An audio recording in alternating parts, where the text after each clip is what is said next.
located behind the home grandstand at David Person Field. Refreshments and more can be purchased at the concession stand located at the west end of the complex.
$50-50 raffle tickets are available on the concourse, with proceeds benefiting Lycoming Wrestling.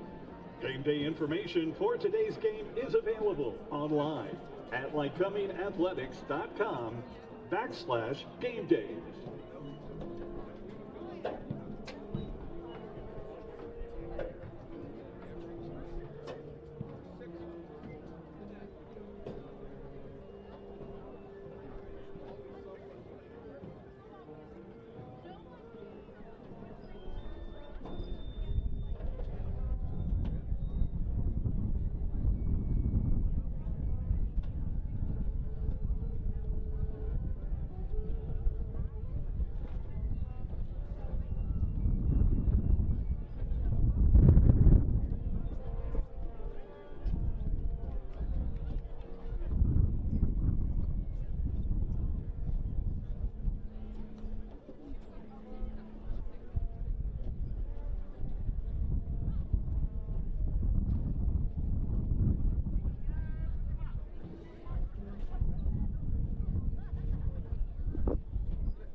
Goofy humor, sorry. Oh.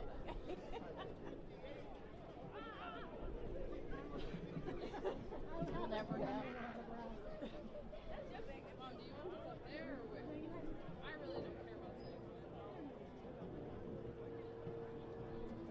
I didn't realize Dad didn't come in the same seat. Well, we can't.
buddy. You want me bud up there?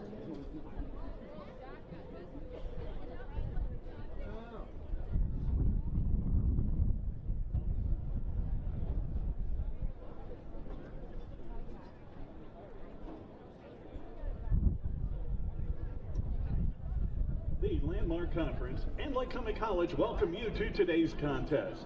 The Landmark Conference promotes good sportsmanship by student athletes, coaches, and spectators.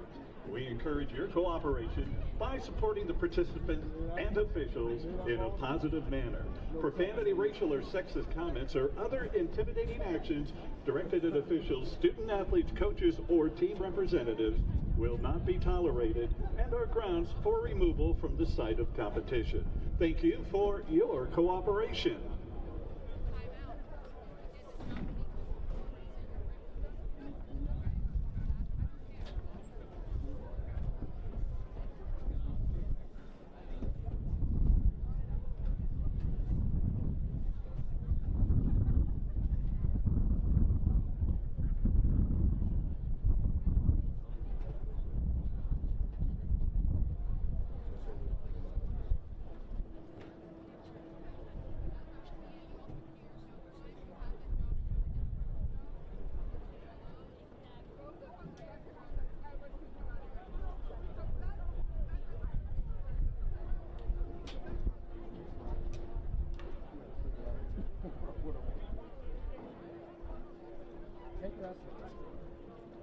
She's old, so I'll probably just this one.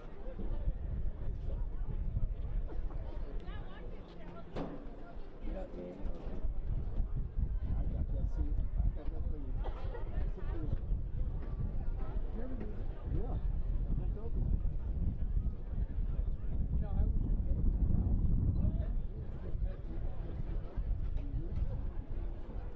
What would you use that as a quick? I use it from her with way discount for the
What were we talking about that? Coyote or something. Yeah, we're talking about the one over there. Remember? Yeah. Oh, boomerang. Yeah. That's it. Yeah, that's it. That's not even I think it's the casino.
Ladies and gentlemen, your 2024 Lycoming College Warriors.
Ladies and gentlemen, with the 2024 football season coming to a close, Lycoming College would like to take a moment to congratulate the program's 16 seniors for their commitment to Warrior football.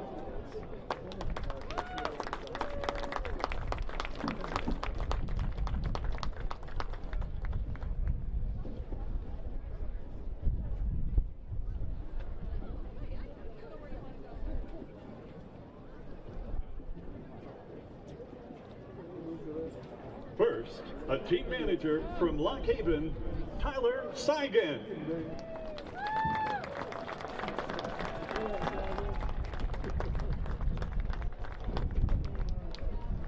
And a linebacker from Easton, number 3, Joey Rivituso.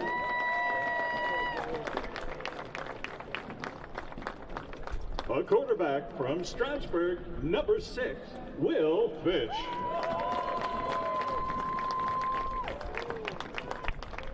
And a linebacker from Coatesville, number 7, Adam McCafferty.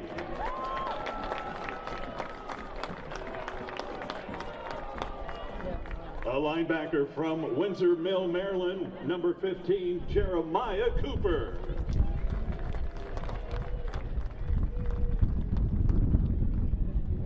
And a wide receiver from Collingdale, number 20, Billy Kopic.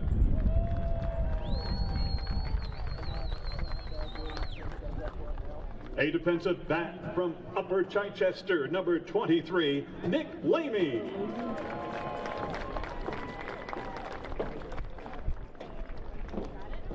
A running back from Harrisburg, number 25, Jacob Schurmeyer.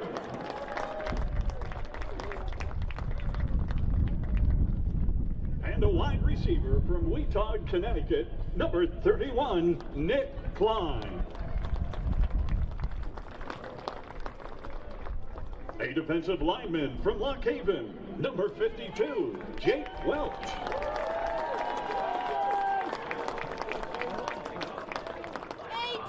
A defensive lineman from Pocono Pines, number 53, Brody Miller.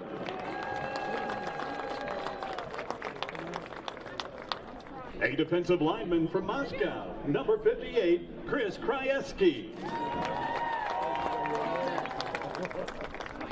An offensive lineman from Prospect Park, number 59, Nick McMillan. An offensive lineman from Philadelphia, number 75, Liam Mulgrave. He's a defensive lineman from Towanda, number 81, Trent Cathcart.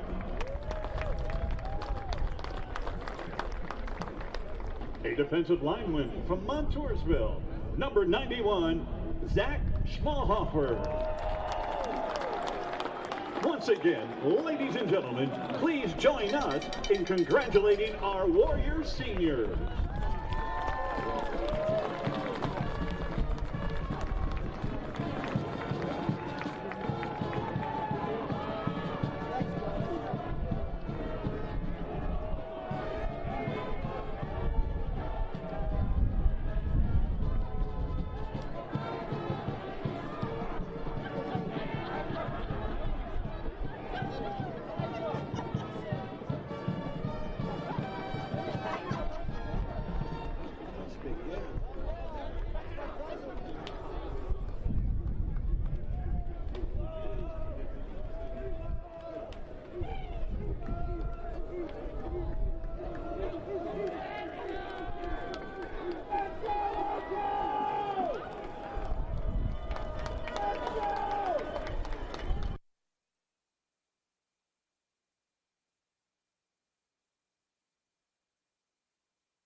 those who protect it.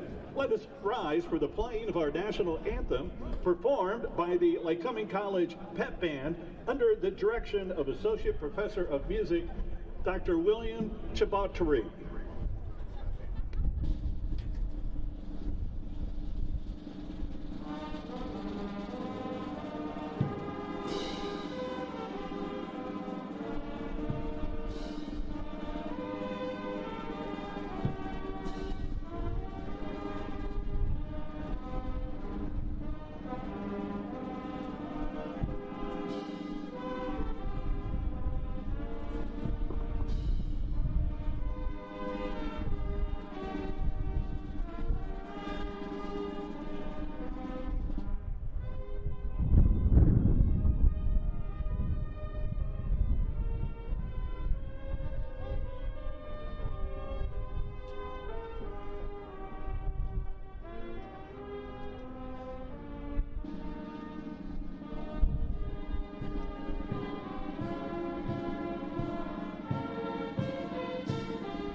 And good afternoon. Welcome inside David Person Field at Girardi Stadium. Senior day for the Lycoming College Warriors, playing host to the number 6 Riverhawks from Susquehanna University. I'm Ian Catherine, joined as always by Justin Hawkins as we wrap up the 2024 Warriors football schedule. And going to be a tall task for the Warriors, but trying to set these seniors out right. Yeah, I mean, obviously, senior day is a great day. But as you said, biggest challenge you could ask for at the end of the year, the number 6 team in the nation, arguably that could even be a low ranking for Susquehanna with the way they've dominated in the schedule here in 2024. I mean, come in, got the gold jerseys on today, though. It's going to be a great day for football, and it finally feels like football weather here in Williamsport as well. Dead chill in the air, got a blustery wind that's been swirling. Haven't really got a chance to get a direction on that, but may have an impact on the kicking game and on the passing game here this afternoon. So it'll be Susquehanna receiving the football first. And Lyco getting ready to kick it away. Kyle Flack doing the kicking for Lyco, averaging 49 yards a boot this season. And it has picked up, yet to pick up a touchback on the year. But for the Warriors and their special team unit, trying to set the tone here early. So deep man back for Susquehanna, number 5, Kyle Howes, an electric player with the ball in his hand. Top receiver for the Riverhawks. Howes as well does have a kick return for a touchdown this season. Won't get an opportunity here. Squibbing right down the numbers and jumping on the loose football after a initial bobble is the Riverhawks, number 38, Matt Sertz. You'll hear his name called in the rushing game as well for the Riverhawks. And Susquehanna going to bring out their offense here first. As trying to set the tone through the air, Josh Ehrlich, sophomore quarterback out of Annapolis, Maryland, going to be under center, well, out of the shotgun for the Riverhawks. So 15 minutes underway here in the first quarter in Williamsport. Ehrlich got to move his running back left to right. 2 wide receivers, bottom of the formation. Rashad Lamont on the first carry picks up about 4 yards as they attack the middle of that defensive line. It'll be second down. Jake Wilson there and make the stop for the Warriors. I think that's somebody we're going to have to see step up here today. We talked about it last time we were here at home against Keystone. Warriors lost a key piece in their defense in Joey Rivatuso. He is out here again today, as we saw during the senior day festivities. It's a huge loss. Look for Welch to step up and fill that leadership role. Pistol look here for the Riverhawks. 3 wide receivers, bottom of the formation left on second down. Ehrlich, his first pass of the game, is completed on a diving attempt on the far side just across midfield. Garrett Carter pulling it in for a first down. Carter did a really nice job to make sure he got his hands down under the ball, able to trap it there, not let it hit the turf, bring it in for the first down for the Riverhawks. Carter, a senior, also listed as a linebacker out of Bloomsburg, PA, a Central Columbia grad out of District 4. Ehrlich going to swing it near side. He's got his man up across the 45, the 40, 35 near side, cuts it back in at the 30 and gets belted along the sideline as Kyle Howes gets his first catch of the night. And it's another first down for the Riverhawks. And the Riverhawks had Chris Booker out on the outside route, just running to go. As soon as that was caught, he took his defender about 20 yards downfield, lead blocking. And that's something we're going to see a lot from the Susquehanna. It's not going to be these big plays that are going to beat you. It's getting quick, easy completions at a high percentage and then setting up the blocking in the secondary to turn a 10, 15-yard reception into a 20, 30-yard gain. Howes, the leading receiver in the Landmark Conference, coming into play. 866 yards. He's in the slot near side. Sidecar right. Ehrlich got to hand it off to Lamont. Bounces off of one tackle. Near side 20, inside the 15 and out of bounds. Rashawn Lamont in his first year with the Riverhawks, over 1,000 yards coming into play. And has a nice carry there to set it up. First down at the 12. That was really set up by the front five there for Susquehanna as well. Good run blocking on that one. Didn't overcommit, didn't try to do too much, just tied up the Lyco front four just enough to create the gap and get the opening there. And really, the running back didn't have to make any kind of special moves on that either, just able to plant his foot, hit the edge, and go. Susquehanna averaging 257 yards on the ground here, leading the Landmark Conference. Top offense in the conference. As Ehrlich, little play action near side. He's got his man, but make that Carter. Actually, take that back. It was Howes. Had it in his hands, but couldn't survive the ground. And it goes incomplete. Kyle Howes, 3 receptions for 96 yards and a score against Moravian last week. Samori in coverage there for the Warriors did a very nice job. He got boxed out, make sure he gets his hand in just enough to break up that pass. Kyle Howes, 1 receiving touchdown in every game this season, including 3 multi-score games. Pistol look, trips bunch to the near side for the Riverhawks. They'll go to a reverse. It's got to be Howes. He's going to throw it towards the end zone. It's a little short, and they're going to say incomplete. Howes had a man open in the end zone as they went to the bag of tricks. But the pass just didn't get there, and it's going to bring up third down. Yeah, I mean, great play call there. Lyco did a nice job in the secondary staying at home after the first handoff. They were not ready at all for that second handoff, and everybody bit on it being a run play. Chris Booker was the receiver in the end zone that was targeted, but couldn't keep it off the turf. Crowd here trying to get things riled up on the first money down of the drive for this Lyco defense. Third down and 10, ball on the Lyco 12. Trips bunch right side, men in motion right to left, to sidecar right. Ehrlich hands it off to Lamont. He's got room up the middle, spins inside the 5, and then gets hit by a slew of Warrior defenders, but that actually aided Lamont as he's down to the 1, but picks up a first down on a pickup of about 11 yards. And this is something we're going to see out of Lamont's here today quite a bit, is those quick spin moves. Lyco's got to be quick to get him wrapped up, not let him spin out. The second he does, he's gone. Riverhawks quickly to the line of scrimmage. Ehrlich was at the under center, but Susquehanna got to call a timeout. Their first timeout of the first half. It comes with 12:06 to play here in the first quarter. But kind of interesting. It looked like they just wanted to try to get Lyco out of position, go hurry up, but kind of caught themselves off guard. Yeah, I'm surprised to see them not at least take a shot at that. They did have Lyco scrambling. Obviously, the coaching staff seeing something in that Susquehanna front 5. I would assume linemen not in position correctly or something there. And hey, if you're number 6 in the country, your coaching staff's going to be smart to pick up on something like that. And you don't want to make a mistake here and risk a dumb turnover, bad snap, fumbles when you're this close to scoring and taking an early lead in this game. Yeah, Susquehanna, they've already wrapped up the conference here in 2024. But, you may think, well, they may pull back here, the junk of it's week 18 in the NFL. Well, they still have an opportunity. It's not locked up to host a game next week in the tournament. So they can't lay an egg here. They can't afford to have any type of setbacks here in the final game of the regular season. No, and you're in a situation for Susquehanna, too, where the voters aren't seeing every game you play. So this might be the one time you have a chance to put on a show for a voter. You got to go out there and play every down. Ehrlich in the shotgun. Sends a man in motion, handoff on a draw, and into the end zone on the 1-yard touchdown ride. Rashawn Lamont.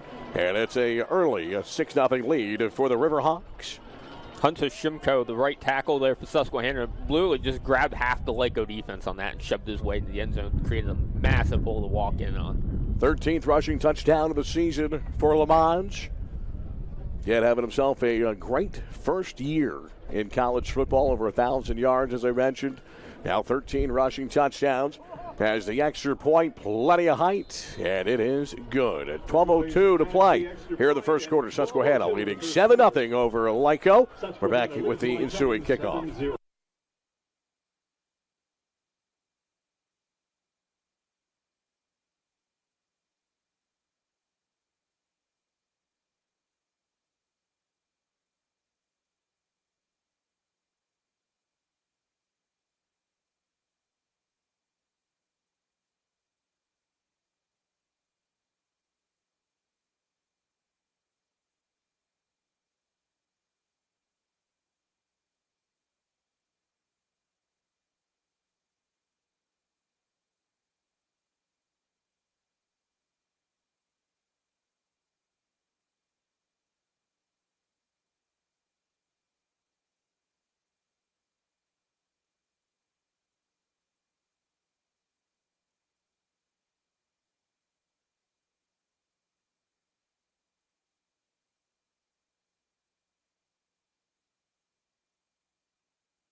Dominic Bourgeois getting ready to kick it away for the Riverhawks after Rashawn Lamont caps off the opening drive for a Riverhawks touchdown. 1-yard touchdown run, making it 7-0. Wind, well, showing its effect already, blowing the ball off the tee. So we'll see if Bourgeois has a holder for this kickoff attempt, but kicking into the wind on this. So we'll see that true effect the wind's going to have here on this kickoff. Yeah, Bourgeois in pregame warmups was kicking this direction. You could tell he wasn't getting the distance he expected off his kicks. He was getting about 45, 50 yards on him. You expect to see close to 60 with him. And Bourgeois averaging 61 yards, a kickoff, and now they're going to have somebody come over and hold it. Looks like number 20, Josh Parson, will come over and hold.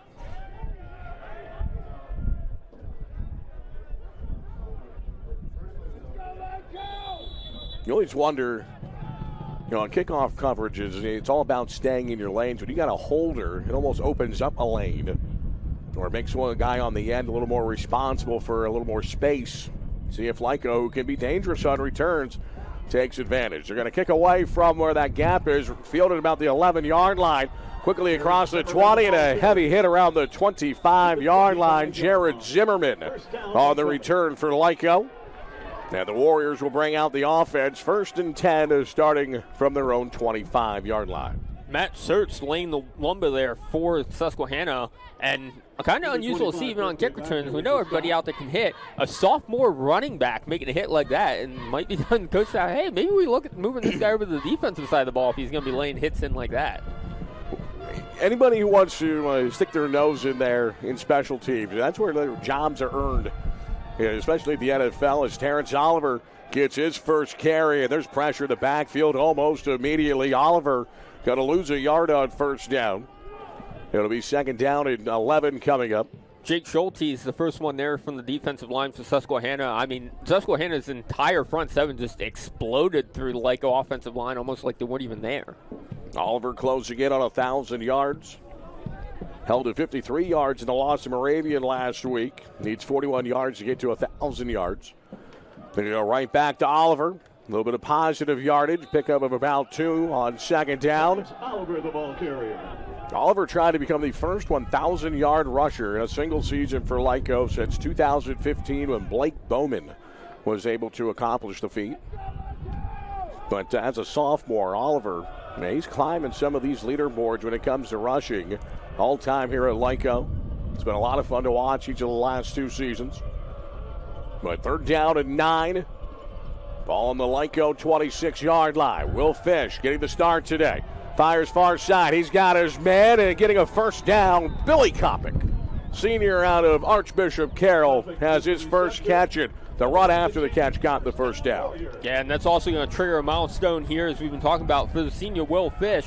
That completion puts him over 2,600 yards in his career, just the 14th Warrior to do it. And that's a questionable spot from the officials. They're not going to give the Warriors the first down. Yeah, they're going to say he's about a half a yard, 3/4 of a yard short of that first down. And it'll be the punting unit. And the punter, Michael Sips, coming out to punt it away here on Lyco's first possession. Against one of the top defenses in Division III football. Not going to try to go for it. As this knuckling punt, aided by the wind, bounces at the Susquehanna 30, but it takes a Susquehanna roll back up to about the 34-yard line, where it gets down by the Warriors punt coverage unit. And for Susquehanna, leading 7-0, they're going to bring the offense back out on the field with 10-12 to play in the first. Yeah, Jacob Schiermeyer almost had to go into a full sprint to get back to that one. I don't think anybody from Lyco was expecting that much backspin on the ball when it came down. But, I mean, now you're putting a lot of pressure here on the Lyco defense. We know, we've seen multiple times this year, they can stand up to the pressure, but you can't go down to the number 6 team in the nation by 2 scores this early into the ball game and have an expectation of staying in it. Yeah, Lyco, they've got the best pass defense in terms of yardage per game allowed in the conference, but they have given up their fair share on the ground. Rashawn Lamont, a couple of cut steps inside the line of scrimmage, surges forward, picks up about 3 yards. And that's going to be, the difference maker, and kind of just, the separation of these two teams. Lyco, they don't necessarily win the battle at the line of scrimmage. They're either losing yards or, getting stalemates. Susquehanna, their backs find a way to get positive yardage, even if there is some, they lose the battle at the line of scrimmage. So 2nd down and 7. Shotgun set, 3 to the top of the formation. Right, here comes pressure. Marshall from the backside. Gets there late, but an open receiver on the far side sideline. And that's Kyle Howells across midfield to the Lyco 48, and another first down. Yeah, and Lyco sending that pressure from the outside ended up sitting in almost a 2-deep flat there. And unfortunately, that just left the lane wide open for Howells just to slip in behind the zone, and there was plenty of green there to slide through. Howells over 2,500 career receiving yards, 31 receiving touchdowns in his time at Susquehanna University. Top receiver in the conference has had his name called numerous times here this afternoon already. Pressure coming up the middle. Ehrlich has to step up. A flag flies. Ehrlich dropped in the backfield. A loss of 1, and it's the senior Jake Welch that was able to get him around the ankles and bring him down. Initial signal looks like a potentially chop block being called here against Susquehanna. Should make that sack even more impressive. And you're right. Chop block against the Riverhawks. 15-yard penalty. We'll move them back in their own territory. Much to the applause of the home crowd. It'll be 1st and 25. Probably the only person not overly celebrating that right now is Jake Wells, because he just lost his sack on senior day. He's got to go out and get himself another one now. Well, I mean, you can get that. You got one. You can go get that second one. See if Lyco brings a little more pressure here on 1st and 25. It was nice to see that, just that front 3 able to make a difference. Handoff goes to Lamont, and nothing doing. Able to get maybe 1.5 yards on it. 1st and 25. It'll be 2nd and 23. But Lyco's front 3 in some stalemates, allowing that second level to come in and make the play. Yeah, Stephen Goodman, the first one to get through the line there as well. And that's something that Lyco's really excelled with this year on defense, is the front 3, front 4, being able to control the line of scrimmage and get into the backfield. The issue Lyco has is when the backs have been getting to the outsides.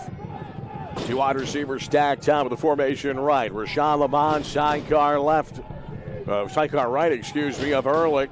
Shotgun, here comes the pressure from Lyco. Ehrlich able to escape the pocket. He's got a lot of green to the right side, and he's going to get pushed out of bounds right around the original line of scrimmage. And Ehrlich took a nasty spill, actually took out one of his teammates, who's hobbled on the far side sideline. So, looks like number 7, Stephen Williams III, got rolled up on there on the far side sideline for Susquehanna. Big pickup, but still 3rd down and 11. Big part in 2 to the personal foul chop block on the first play of this drive. Well, first play after first down. Lyco's defense making some adjustments here. No receivers on that far side. Man in motion out of the backfield, maybe trying to set up the screen. Ehrlich going to the sideline. He's got a man wide open at the 30, up to the 20, the 15, inside the 10. A stiff arm, juking inside, and finally getting brought down around the 2-yard line is Nick Harris. Make that to Hunter Morganroth, the junior wide receiver out of Whippany Park in New Jersey. just left wide open near side. Yeah, as you see now on the replay, Jeremiah Cooper from his will linebacker position kind of got left on an island by himself. He had a receiver in front of him uncovered, a receiver behind him uncovered. Whichever one he commits to, the ball's going to go to the other one. He just had to hope he guessed right. Unfortunately for Lyco, 50-50 shot, didn't work out. So first and goal for the Riverhawks. Ball at the 1 yard line. Rashawn Lamons to the right of Ehrlich. Lamons already with one rushing touchdown here this afternoon. They're going to pitch it inside to Howes. Howes off the right end into the end zone. And Ehrlich was on the turf after the play. A flag does fly. And boy, I'm surprised Ehrlich didn't get picked up for taunting after that play was over. But either way, I think they're probably going to either decline the penalty.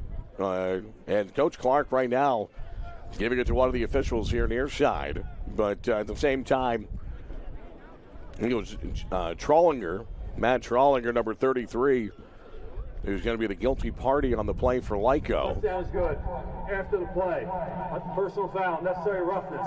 Number 33 on the defense, that'll be assessed on the kickoff. So here our official tonight. That 15-yard penalty will be assessed on the kickoff.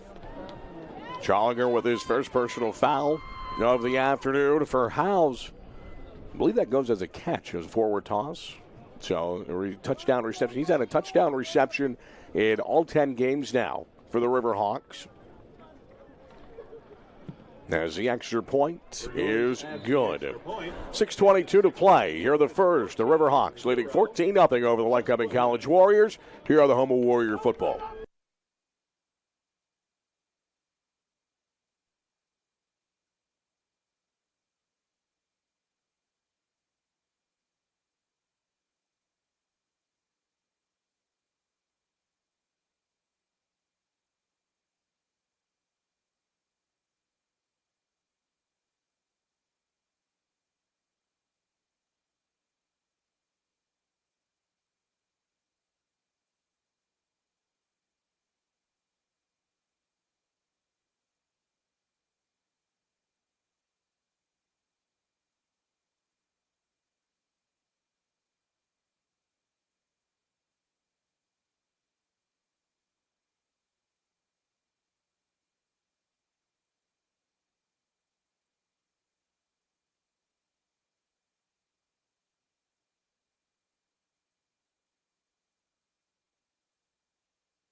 With the personal foul going against Matt Trollinger and Lycoming College.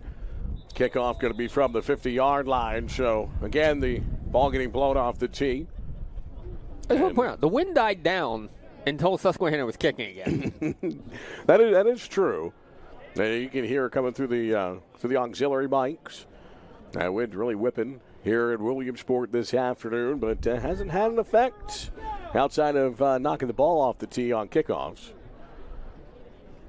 They're going to try again to see if they can go. And, well, I think at this point, might as well just have. Start with the holder. Just start with the holder. I agree. At least go in this direction. Going to hear from the crowd as well, but applaud the effort. Let's see what we can do. But, I mean, with the leg of Bourgeois, I don't expect there to be a return on this to begin with. No, I think the only person who has a shot at catching this one right now is the white hat standing back out of the end zone. This is as a kicker. You're trying to split the uprights. That is a line drive down the middle of the field. Takes a couple hops. Field around the 4-yard line. Return up across the 20-yard line. They're getting stacked up and continuing to move that pile up across the 25 to the 27-yard line. Great second effort at the end of that return for Lycoming College. And I believe it was Tyler Marshall, number 28, who's been one of the top return men in the Landmark Conference all season long. And had a nice job there, especially there at the end of the run. Yeah, it's not really a surprise, though, to see that out of Marshall. I mean, that's something we've seen all year long is on kick returns, his hard running. I mean, this is a guy, if it wasn't for one tiny misstep, he could be 3, 4, 5 kick return touchdowns this year. It's always just something little gets him when he gets those openings. But we've seen him pull piles, move out of piles that he shouldn't get out of, and go. So 1st and 10 for Lyco. Pistol look. Will Fish getting the start with Huber getting hurt last week. Fish looking to throw on first down. He wants to go to DeBeebe in double coverage, and a ton of contact brings the flag in coverage. Andrew Wells, and he just had that right hand underneath DeBeebe's shoulder pad and pushing him while the ball was in the air. An easy pass interference call. Yeah, Wells, he threw up his hands looking at the official like, what'd I do? Well, you had to take your hand off the receiver to be able to throw it up. And again, with that ball, it had some wind aid at its tail, but still a little underthrown. But with that hand on that shoulder pad pushing him forward, it hindered his ability to try to come back and make a play on that football, so an easy pass interference call. 1st and 10, moving the football up to the 42-yard line. Shotgun set. Fish directing, moving a tight end from the right to the left. 2 wide receivers each side of the formation. Zimmerman in motion. They fake the sweep. They hand off to Oliver, and he is planted back at the 39-yard line. A loss of about 3 on that first down play. Shaden Quay's just exploding through that line. I mean, he came through untouched. There was nothing that Oliver was going to be able to do. I mean, he's lucky he had time to hold on to the football and take it to the turf with him. He got hit so quick. Oliver again held to a season-low 53 yards last week against Moravian. Showed a little frustration here near side as he came to the sideline. And I think he's heading over to the trainer's table, to be honest, kind of favoring that right hip. Kasim Benson, also a sophomore running back for the Warriors, sidecar left. He'll take his first touch, tries to angle near side, goes backwards, and again gets tripped up. Shane Quash, the senior linebacker out of Ocean City, New Jersey, just an absolute destructive force on the last 2 plays for this Riverhawk defense. And that's something with the speed that Susquehanna has, especially on the outsides. Lyco is not going to have the opportunity to try to get to the sideline. Everything's going to have to go up in the middle and look for your offensive line to create a hole. You're not going to find anything on the outside, as we just saw. Lyco's lost 10 yards on their last 2 plays. 2nd down and 3rd down and 20. They go to a slip screen underneath. It's going to get up to about the 38-yard line. Pickup of about 6 to Zimmerman. But it'll be 4th down and long. And for Lyco on their second possession, they're going to send the punting unit out for the 2nd time. Yeah, Fish had to rush that throw. It didn't give it the time to set up the blocks, but if Fish didn't rush the throw, I think he's getting sacked in the backfield anyway. So it was the right decision to get rid of it quick, but wasn't going to let anything develop.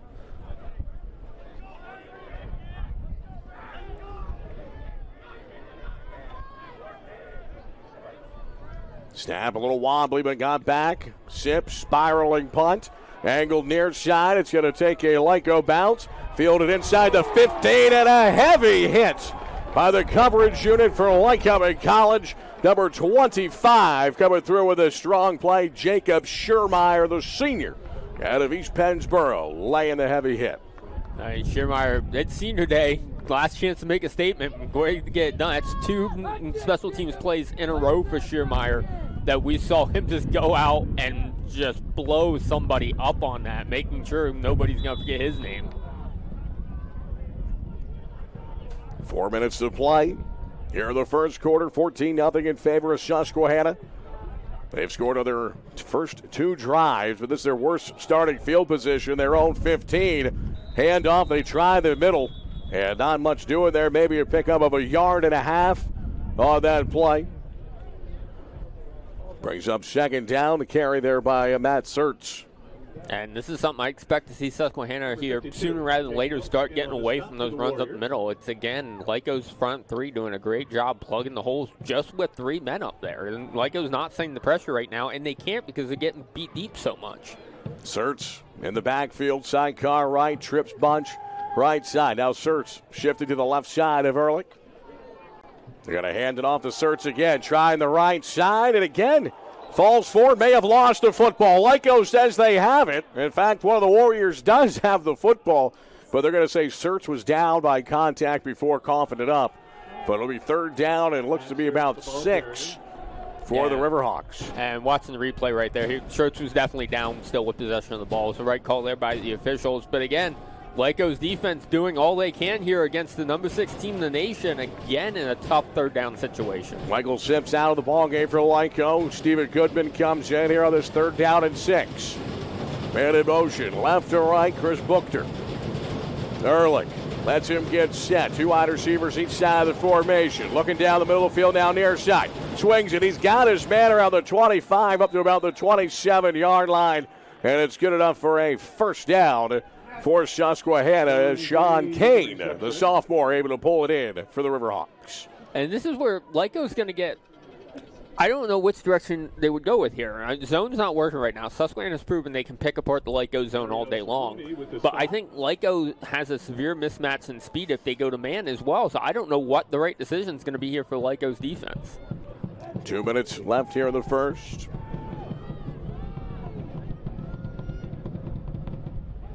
Ehrlich down the near side and unable to connect with his tight end, number 84. Rowan Hershey, senior tight end out of Avon Grove. Had a step, but would have been a tough angle to drop that one in. So it brings up second down at 10, ball to the 28-yard line. And Shamori on that play, he went to a slide after the ball was overthrown. I think he might have rolled his ankle or something here as he immediately came off and straight to the trainer's table. Yeah, it definitely looks to be a little discomfort as they check out. Looks like the right ankle. So 1:55 to play here in the first. Handoff goes to Sturts. He's still able to get out of the initial tackle, but Lyco's defense swarms. But I was telling you, Susquehanna, they find a way to turn negatives into positives. And for Sturts, should have lost about 3 yards on that play. Gets a gain of 1. Yeah, I mean, you can see why they're so ranked the way they are. But again, Lyco's defense staying with the play, making something happen. Here we are again, another big third down for this Warrior defense. Lyco looking for their first stop of the afternoon. It's third down and 9, 1:20 to play in the first. Get trips bunch, top of the formation right, sidecar, Sturts to the left. Ehrlich looking to throw. Here comes Sips up the middle. Ehrlich out of the pocket to the right. Flag flies in the backfield, and Ehrlich takes a healthy hit at the end of that run. He's about a yard short of a first down, but we'll check the flag back at the 20-yard line. Looks to be in the area of holding.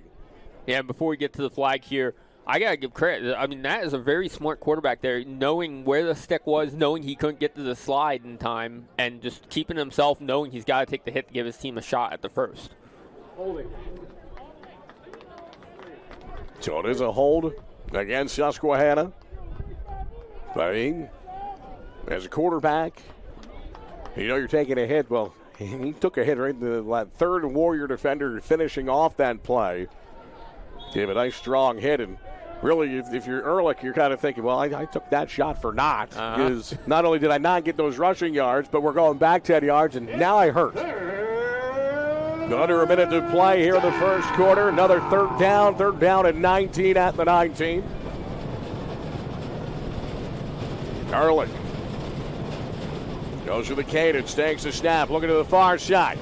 Pressure coming. Steps up. Now he wants to run with it. Bounces out. Marshall dives. Can't get there. Ehrlich to 35 and then gets shouldered out of bounds around the 40-yard line as he gets the first down and an additional 2. Picks up 21 yards on the scramble. Yeah, I mean, Ehrlich doing a great job there, just keeping the play alive. Lyco's defense did a nice job that time as they did switch to a man, and nobody was releasing, but you're going to give Ehrlich that much time to run around. Eventually, one of the defenders is going to lose somebody, or you're going to spread out so much you're just going to leave the running lane available to Ehrlich to take off himself like we just saw in these last 2 plays now. Really close here along the sideline, whether it was a late hit or not. But again, Ehrlich back in the shotgun. He's got 4 wide receivers to the near side, 3 of them bunched.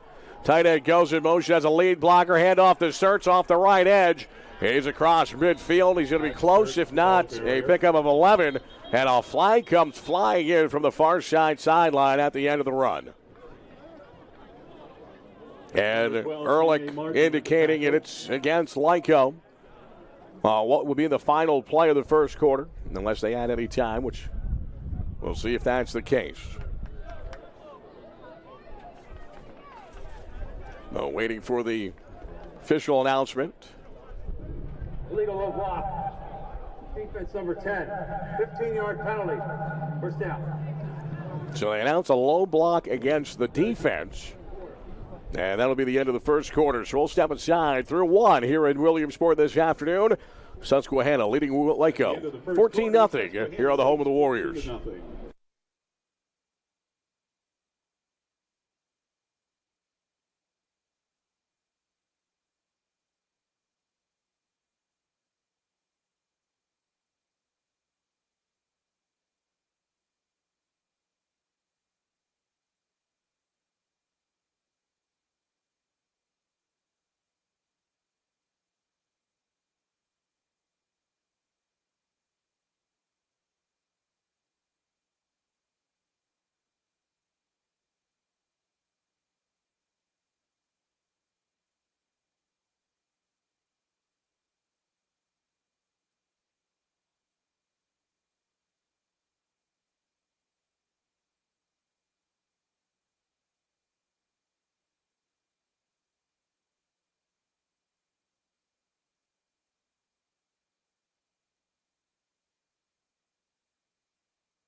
Start of the second quarter here at Girardi Stadium. I'm Ian Catherine, joined by Justin Hawkins. Susquehanna leading 14-0 as we start the second quarter of play. Susquehanna 1st and 10, ball on the Lyco 34. Handoff, Search tries the near side, able to cut back, makes a one-man miss, and then surges forward up across to the 25-yard line and pick up a 9 yards. It'll be 2nd down and 1. I do want to make note for the Warriors defense. Mario Samori back in the ballgame as well. It turns out it was a shin injury. He got a shin wrap. My guess is probably cleat across the shin, and anyone who's played any sport really knows that is not something you want to do. Preferably known as cleated. Yeah, it's not pleasant. But glad to see he's back out on the field. Ehrlich going to go far side, looking for the end zone. High pointing and making the catch for a touchdown, Chris Buchter.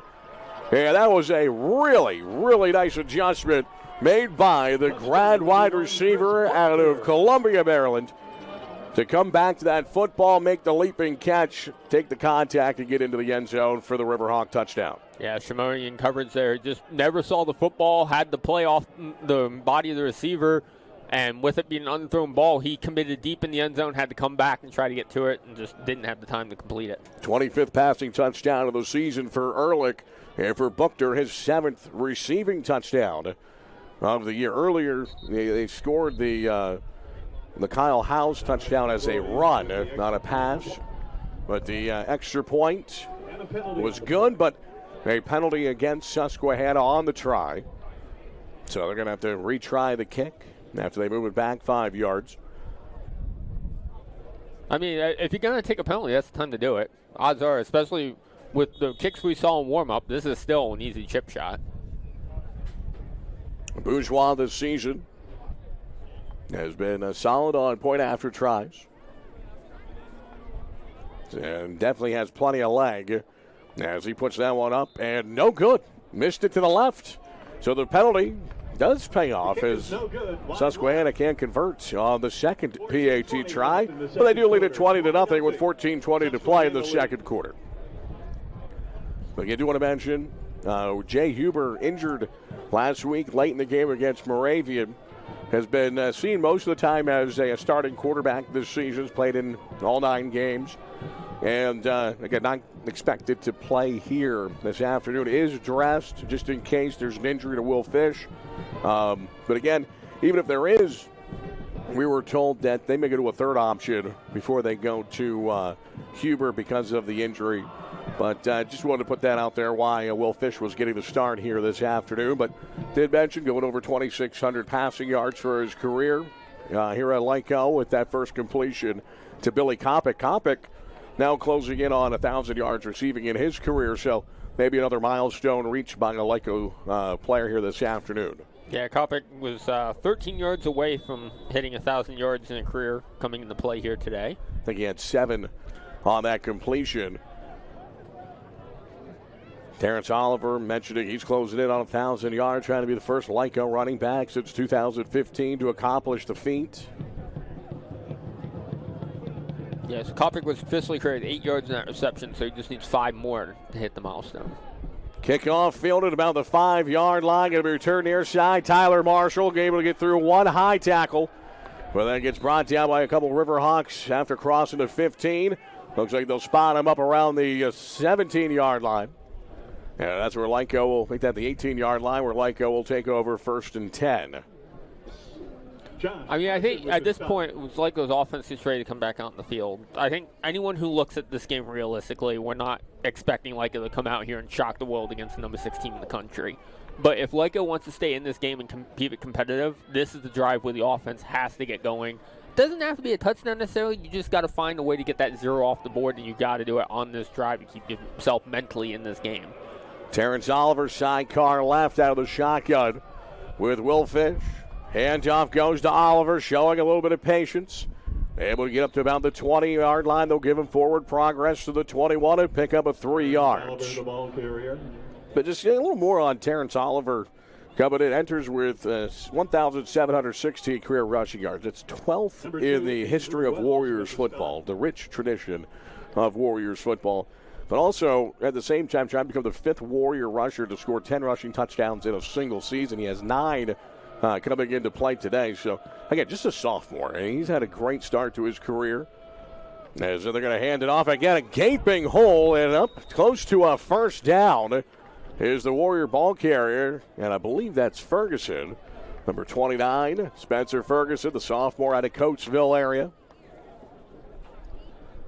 It's kind of into the motioned Oliver out of the backfield as if they were going to try to set up a screen. And that opened up all sorts of room right there in the middle. Yeah, and Susquehanna lucky. Garrett Carter, District 4 product out of Central Columbia, was there to make a stop. If he didn't get an arm on Oliver, he was gone. Set up the screen to Oliver, far side, and 4 bunched. Oliver had to leap to make the catch. Able to get forward to about the 30-yard line, maybe a pickup of 1.5 yards. As Susquehanna was able to sniff that out. 2nd down and a short 9 coming up. I've never been a fan of a play like that. The entire offensive line drop. You're not. Well, I mean, yeah, you might create some confusion, but you're also taking 5. If the play has to come back your way, your entire offensive line's now on the ground. There's nobody to block if it's coming back to the backside of the play. Susquehanna showing some pressure on the left side.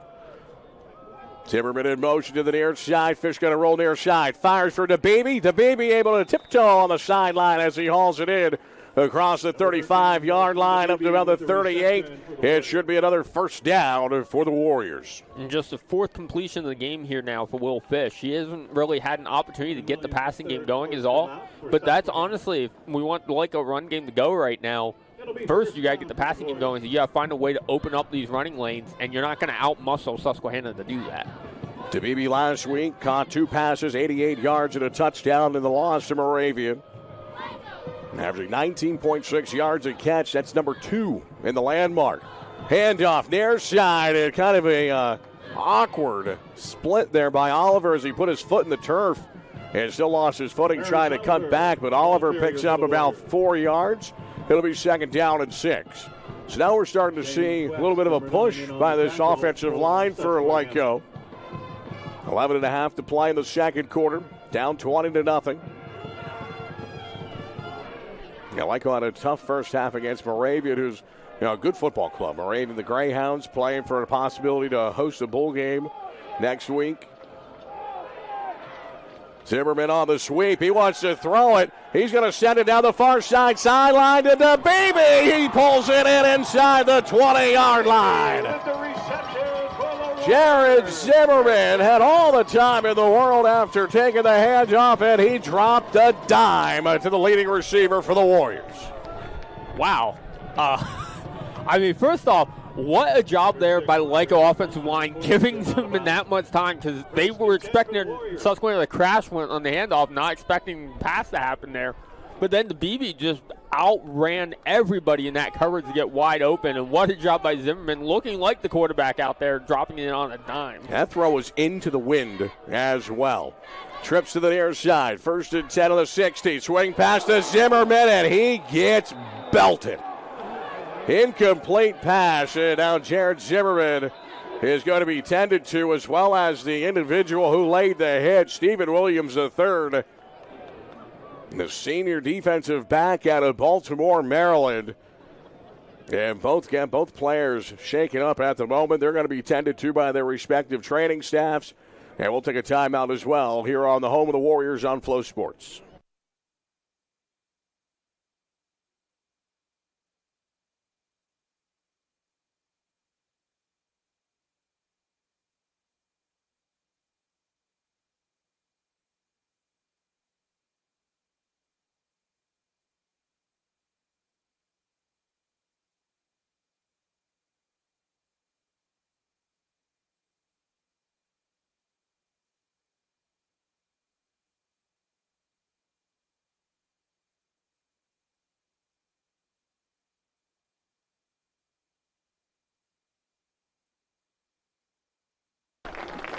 Great to see Zimmerman able to work his way to his feet, walk off under his own pressure. Hopefully it's just a scenario where he got the wind knocked out of him. But we were talking about it there during the break, Justin. In this day and age of football, obviously with the concerns of concussions, you see a heavy hit like that, and almost you see a flag every time. And there's no flag on there, and I think rightfully so. That was a great tackle. It was well-timed. It's just a heavy hit. That's part of the game. Yeah, I mean, it was just lowering the shoulder right into the chest, and that's why you have chest pads.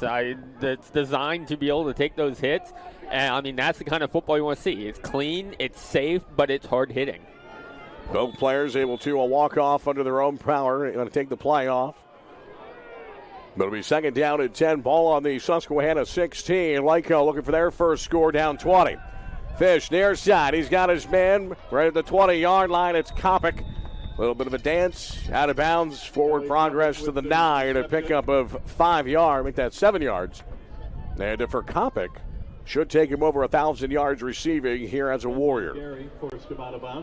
And I was watching Terrence Oliver on that play in pass blocking. And I think he was supposed to release and come out in a route, looked up and saw 3 guys in front of him. Didn't know what to do, honestly. He was so oversized, dove, and somehow missed them all, but disrupted enough to give Fish the passing lane. Sometimes you just got to get in the way and be effective. Under 10 to play here in the second quarter. Zimmerman back in the ball game. Fish looking to the far near side, now tries to thread the needle to DeBeebe. And Fish not happy, not sure if someone ran the wrong route. He's talking with DeBeebe right now. I think DeBeebe was supposed to go to the back pylon. Instead, he cut towards the middle. Because Fish, the way he was looking, he was starting to position that body with his shoulders and feet to throw back pylon. And instead had to rifle one between a couple receivers, a couple defenders, incomplete. And it'll bring a fourth down and 3. Kyle Flack going to come on for the field goal try. It'll be from the about 26 yards out. It'll be 26 yards. But now a timeout taken. And it'll be taken by Lyco. Sun starting to shine here, coming through the cloud coverage in Williamsport. I wonder if this is a discussion. Hey, do we really want to kick this here? We have a 4th and 3 inside the 10. Are we going to try to go for it? I can hear Coach Clark already. Offense. They're yelling offense. Will Fish throw that helmet back on. And you're absolutely right. I mean, let's put this all in perspective. There's no next week for Lyco. Right. Why not? You know, you literally nothing to lose. You play the number 6 team in the country. Down 20-0 here in the second quarter. This is the best opportunity you've had to put points on the board. Why not? It's get that first down, get a touchdown. Yeah, and honestly, on that last play, if it wasn't for miscommunication, Lyco probably was coming over at 6 right now. On this drive especially, they found a way to pick apart the Susquehanna defense. I do want to make mention, you mentioned Billy Kopic did go over the 1,000 yards in the season. He's now at 15 yards here today, which puts him at 1,002. Makes him the 26th Warrior to reach 1,000 yards receiving in his career.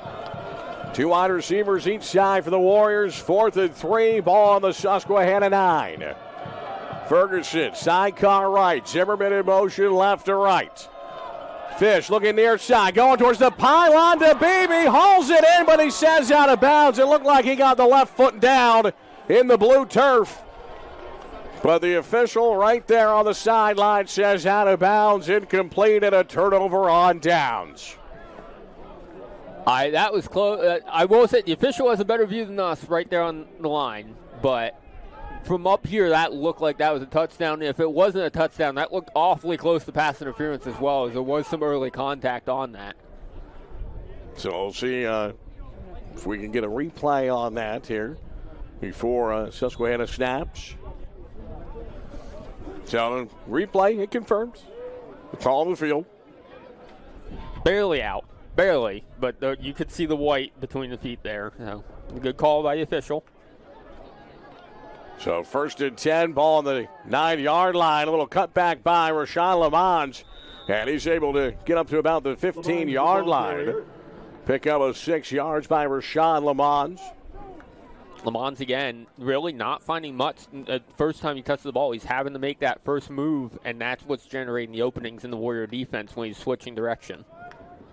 Will Fish and Dawson DeBeebe currently looking at the tablet here on the near side sideline, going over that last play, and I think he just realized he was out of bounds. Handoff again to Lamont, able to slip a tackle. He's got room near side, up across the 30. Rashawn Lamont across the 50, and he's into the sprinter's post. The flag flies, and into the end zone goes Lamont on an 85-yard touchdown run.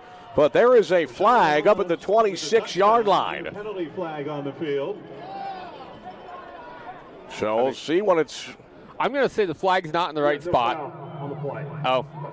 Or there is no flag, okay. So maybe the official running just came out of the pocket. Okay. I mean, that makes more sense. I didn't see any blocks or any holding that would look to be questionable or suspicious. I was just watching what I was able to see. I didn't even see any Lyco player and a Susquehanna player next to each other in a position where a foul could be committed.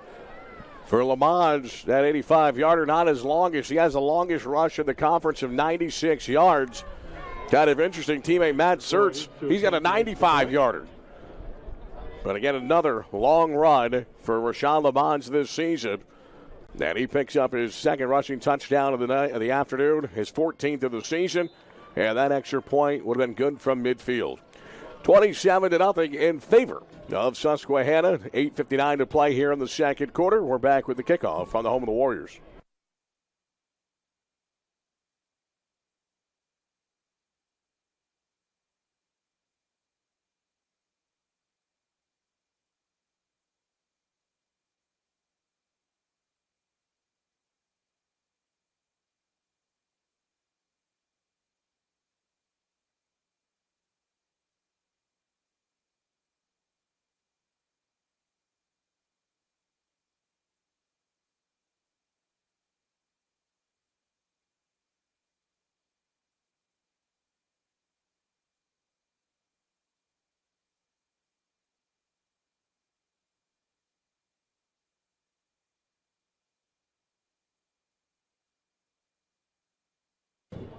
Rashawn Lamont, second rushing touchdown of the first half. Last week he had his second most rushing yards. Went over 171 yards against Moravian. Also posted a season-high 3 rushing touchdowns against the Greyhounds. That was the last. We had a bye week last week, but their last time out 2 weeks ago. I'll clarify. And, well, we're going a different direction on the kickoff, but the ball still doesn't want to stay on the Susquehanna tee. So, well, I was hopeful when we switched directions it might stay.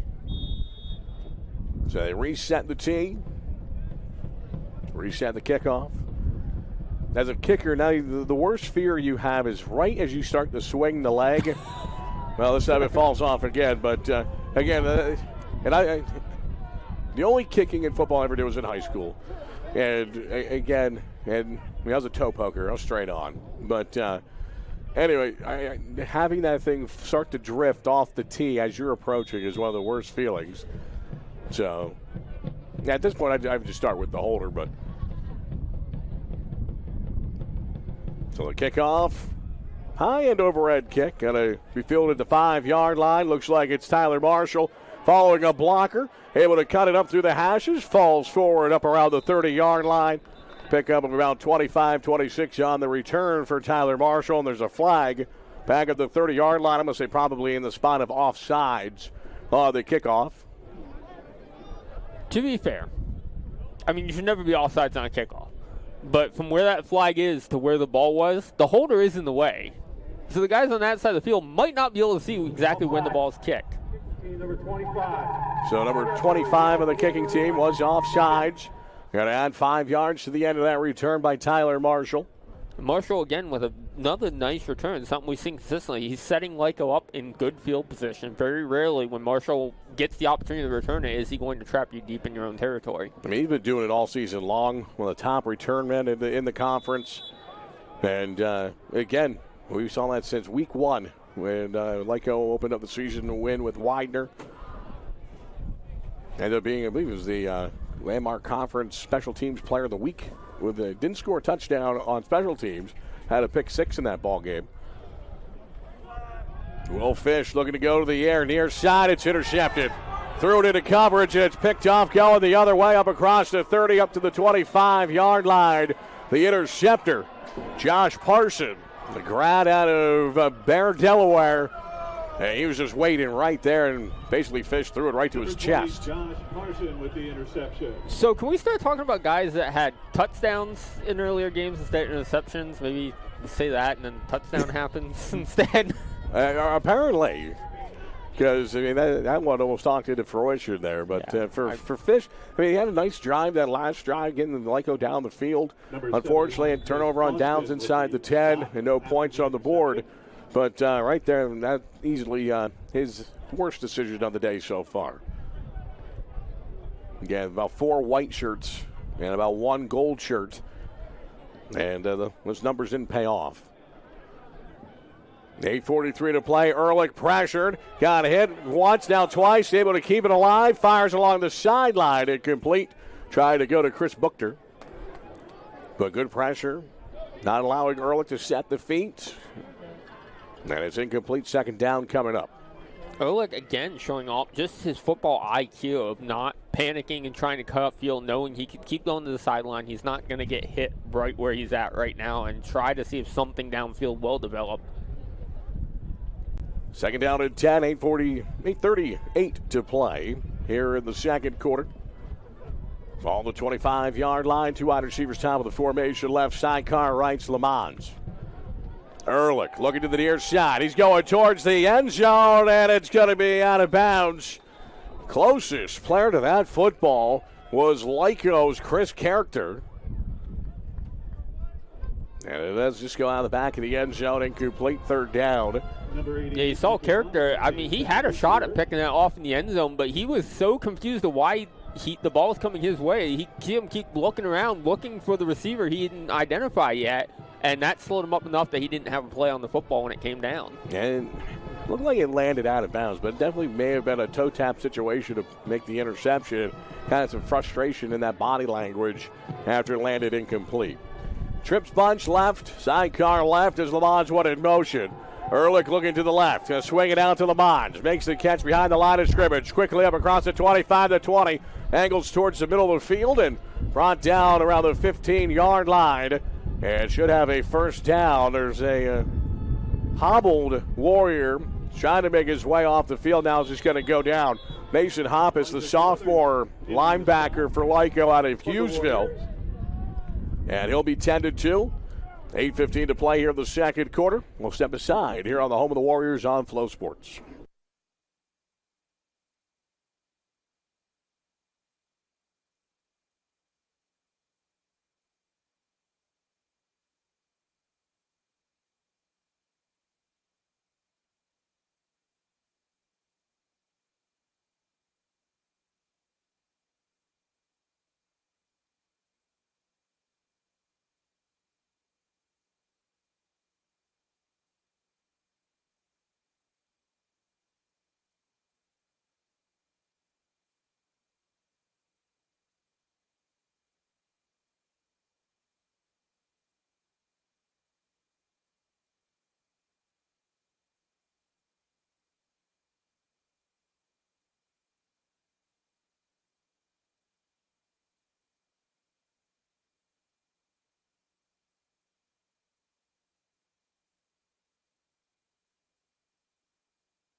Mason Hoppus, the injured Lycoming College Warrior defender.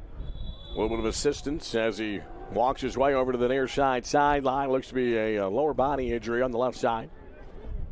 But it'll be 1st and 10 for Susquehanna. Ball in the Lyco 15. Ehrlich rolls to the near side. Now right scrambled and is going to get hit. Able to bounce out of the hit from Elijah Carruthers. The pass near side goes incomplete. But Carruthers and Michael Sips collided in the backfield. Sips a little slow to get up, but seems to be all right. That's the 3rd or 4th time today now. Lyco should have had a sack that somehow Ehrlich has been able to escape from and get rid of the ball. Yeah, Ehrlich doing a nice job. That good pocket awareness. And you're right. He's been able to slip some sacks. Ehrlich coming into play today, over 2,100 passing yards. So a couple touchdowns here today. Handoff goes to Lamont on a draw to the left side, following some blockers. He gets inside the 10. Looks like he's inside the 5 to about the 3-yard line. And it'll be down at distance for the Riverhawks. Again, Lamont, after that first cut, getting to the outside, that's where he keeps finding the weakness in this Lyco defense and finding the ways to get downfield. And speaking of Lyco defense, as Mason Hopp is still being looked at on the trainers table, that could be a huge loss right now for Lycoming, as Hopp is already in the starting lineup replacing the injured Joey Virtuoso. So you're now down to your 3rd-string option at linebacker. It looks like he had a previous tape job there on that left leg, and they're going through it again, and so it's on the left ankle. Ehrlich takes the shotgun snap, pass near side, tipped in the air on the second effort. It's caught. Looks like Buchter. Make that number 9 thing. It looks like Shane. Maybe trying to get a number on it. Maybe it was Howes, but right now, kind of tough to read the number from here with the jersey folded over a little bit. But either way, on the deflection, it's a touchdown for the Riverhawks. And it does look like it was Howes on the reception for Susquehanna. Kyle Howes, the senior out of Number 5, Urbana. Kyle Howes with the touchdown. Burgoyes with the extra point. The extra point is good. And it's now a 34-0 lead in favor of the Riverhawks with 7:12 to play in the 2nd quarter. Back with the ensuing kickoff here on Flow Sports.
$34-0 with 7:12 to play here in the 2nd quarter. Susquehanna with the lead, and the trend continues. It's another wind blown, and they're just going to send a holder right now. They're speeding it up. I mean, the kicker never even got to walk away from the ball this time before we had to go to a holder.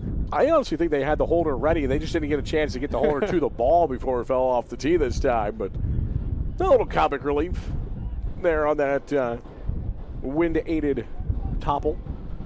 But for Susquehanna, kicking it away. End over end kick. Going to be wind-aided about 4 yards deep into the end zone. And Marshall wants to bring it. He's got a lane near side. Tyler Marshall makes one man miss. He's up across the 30, the 45, and up to about the 44-yard line. Boy, Marshall was one block away from breaking that 100-plus. And I believe it was the holder that was actually made the stop. Right, and the holder, as we've seen on the other ones, is normally one of the outside gunners coming in. That's the only thing I think that saves Susquehanna right there. And boy, Marshall, this is the one drawback I'll say to him kick return. He outran all his blockers. That's why he had nobody out in front of him to help out. He already blew by him. Kick goes that deep into the end. I think most of the blockers, I mean, I know you play to the whistle, but I think usually they think, oh, he's going to take the knee, so maybe that could have been part of it as well. Pass on 1st down to DeBeebe. Gets across midfield. Pick up of about 7 yards on 1st down as Dawson DeBeebe makes the catch. Under 7 minutes to play here in the first half. Lyco down 34-0. Busy day here in Williamsport on Lycoming College's campus. Open house. Also a couple basketball games this evening as well. Benson had motion out of the backfield. Handoff goes Spencer Ferguson. And he's going to be close to a first down. Needed 3 yards. Looked like he got about 3.5. And it should be a first down. Waiting for the signal on the far side. They are moving the sticks. Tackle for Susquehanna. Yeah, nice job there by Ferguson, knowing exactly where he had to get to, planted the foot, and just threw his body forward almost recklessly, knowing he was right there, and that was going to be enough to move the change. Kasim Benson, lone back. Sidecar right. Terrence Oliver on the sideline near side. Benson had to cut immediately, bounced to the right, and was able to muster 2 yards on the first down run. It'll be second down. Jacob Schiermeyer checking in. Billy Kopic going to check out for the Warriors here on the second down play. Under 6 minutes to go here in the first half. Lyco down 34-0. Ball to 44, the Riverhawks. Handoff again. Benson has to make some moves in the backfield. This time just gets back to the original line of scrimmage. And it'll be third down and 8. That was obviously for Benson the hardest run he's had today, just to get back to the line of scrimmage. Every time he made a cut, Susquehanna immediately adjusted and filled the new hole. Benson, who had a strong freshman year last year with Terrence Oliver, as Lyco has the last couple of years been using that two-back system.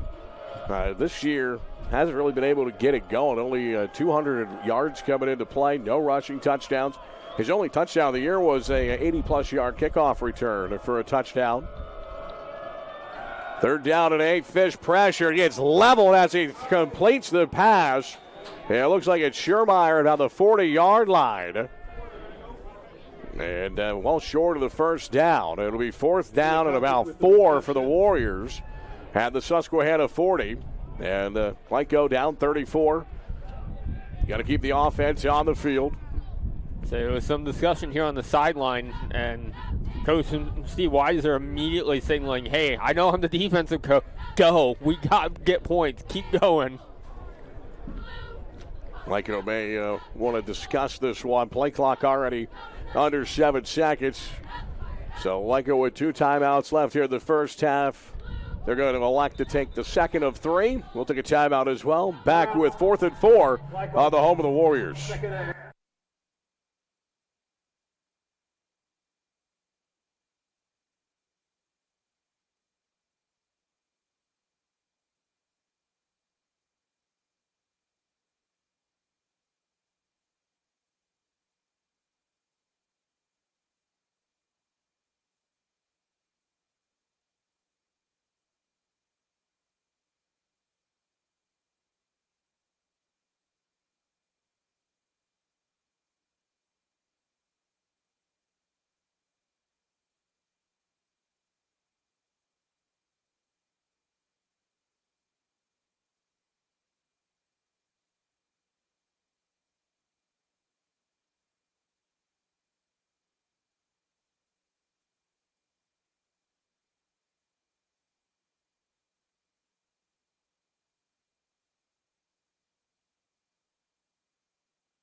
Coming out of Lyco's timeout, facing a 4th down and 4. I'm Ian Catherine, joined by Justin Hawkins. Senior day here in Williamsport. Final game of the season for Lycoming College. Down 34-0 to Susquehanna. 2 wide receivers each side of the formation. Fish has a man. It's Zimmerman, and it's broken up. Just a little too much air under that. Zimmerman had a step between 2 defenders. But that ball, a little late arrival, allowed the defender to come across, make the play, and it's a turnover on downs. Yeah, it was Andrew Wells, the free safety out there, just ball hawking, read that one, was in danger of not getting there. If that ball wasn't aired out that much, I don't think he would have gotten there. It set him up in perfect position to attempt the interception there. But I think there would have been a discussion on the Susquehanna sideline had he picked that off, saying, hey, it was 4th down. You just cost us 20 yards with that interception. Wells coming in, third leading tackler for the Riverhawks, but made a nice play there on that pass breakup. Under 4 to play in the first half. Ehrlich, little play action across the middle of the field. He's got his tight end inside Lyco territory across the 40-yard line. It's just short of the 35 to the 36. As a pickup, strong pickup there by Rowan Hershey. And Hershey's been finding those open seams down the middle quite a bit today, but really hasn't had the opportunity for Eric to get to him because Eric's been getting under pressure and getting forced out of the pocket. That time, able to stay in the pocket, able to read the defense and see the opening. Hershey averaged almost 16 yards a reception. Handoff goes to Surts, and he's able to break a couple tackles. A flag flies in the backfield. As Search up across the 25 to about the 23-yard line. But we'll check the infraction back at the line of scrimmage. It's a hold against Susquehanna. So erase the run by Search. And it'll move Susquehanna back 10 yards. And Jake Welch, the senior defensive lineman, a little bit of a limp as he comes to the sideline gingerly. I believe that's Khalil Johnson, who is the one that was held in the backfield. 15-yard penalty. Repeat first down. So, stay first down.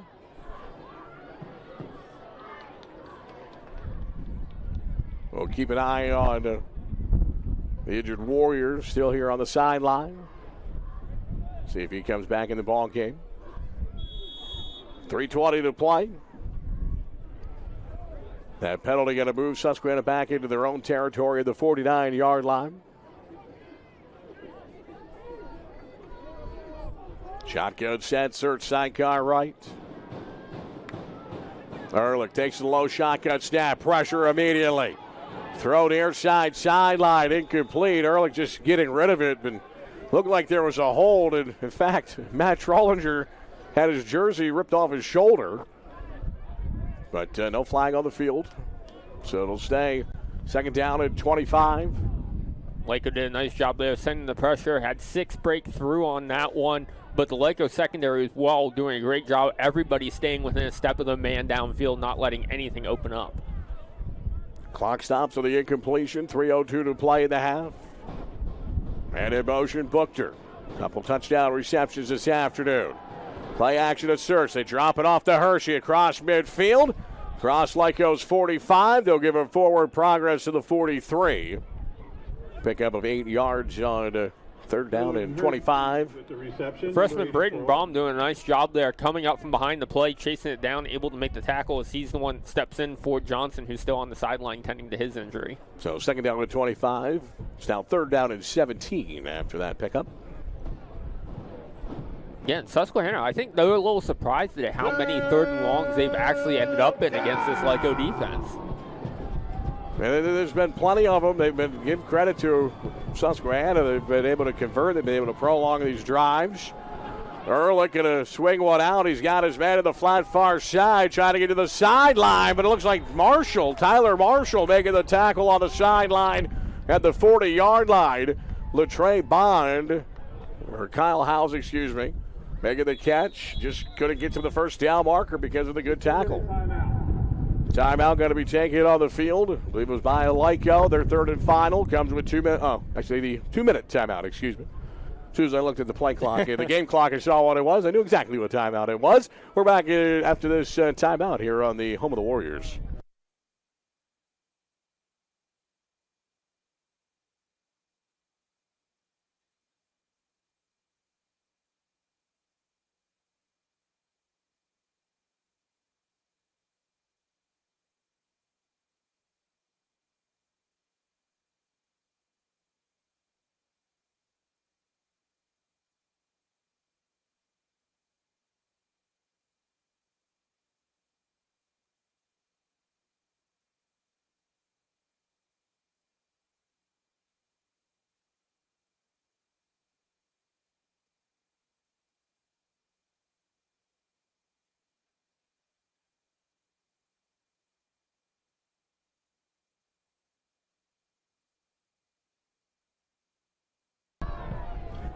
Susquehanna facing a 4th and 15. Got to keep the offense on the field coming out of the 2-minute timeout.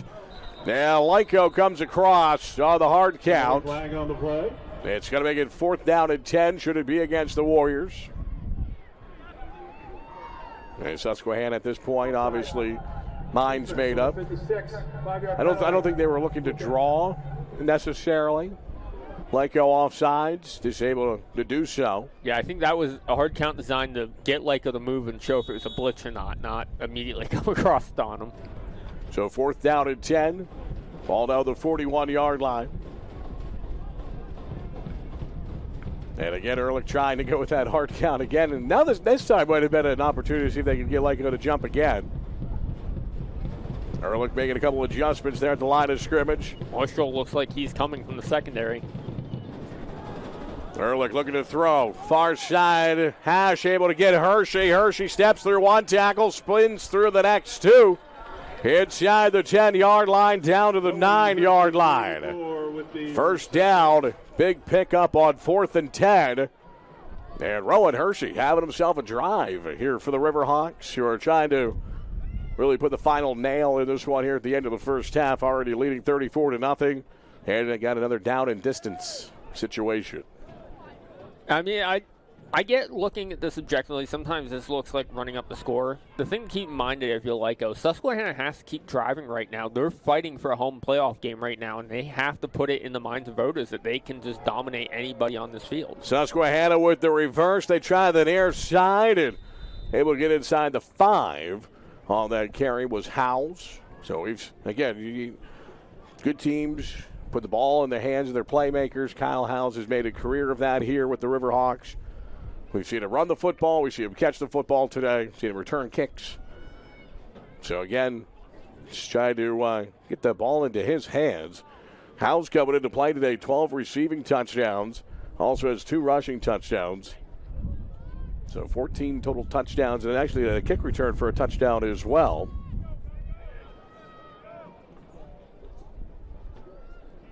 .117 to play here in the second. Ehrlich pressured, fires in. Hershey finds himself open, going against the grain, and makes the catch for the touchdown. And for Rowan Hershey, hauls in just his 2nd receiving touchdown of the season. To me, the way he looked on that drive, I'm surprised that's only his 2nd. Yeah, I mean, he looks like, I'm trying to think of what the right comparison would be to somebody in the NFL the way he's playing right now today. I think you'd have to almost go with Travis Kelce, even though that's the one everybody goes with right now. But just the athleticism and the ability to find the green out there and find even the slightest gap to get it open into and give himself an option. And if it wasn't for the pressure Lyco's defense has been showing in the quarterback today, he'd probably have another 6 or 7 receptions at this point, the way he's been getting open. Doing a nice job getting open, then catching them and set some nice runs after the catch. Extra points good, 41-0 in favor of Susquehanna. 1:12 to play here in the first half. Take a quick timeout here on Flow Sports.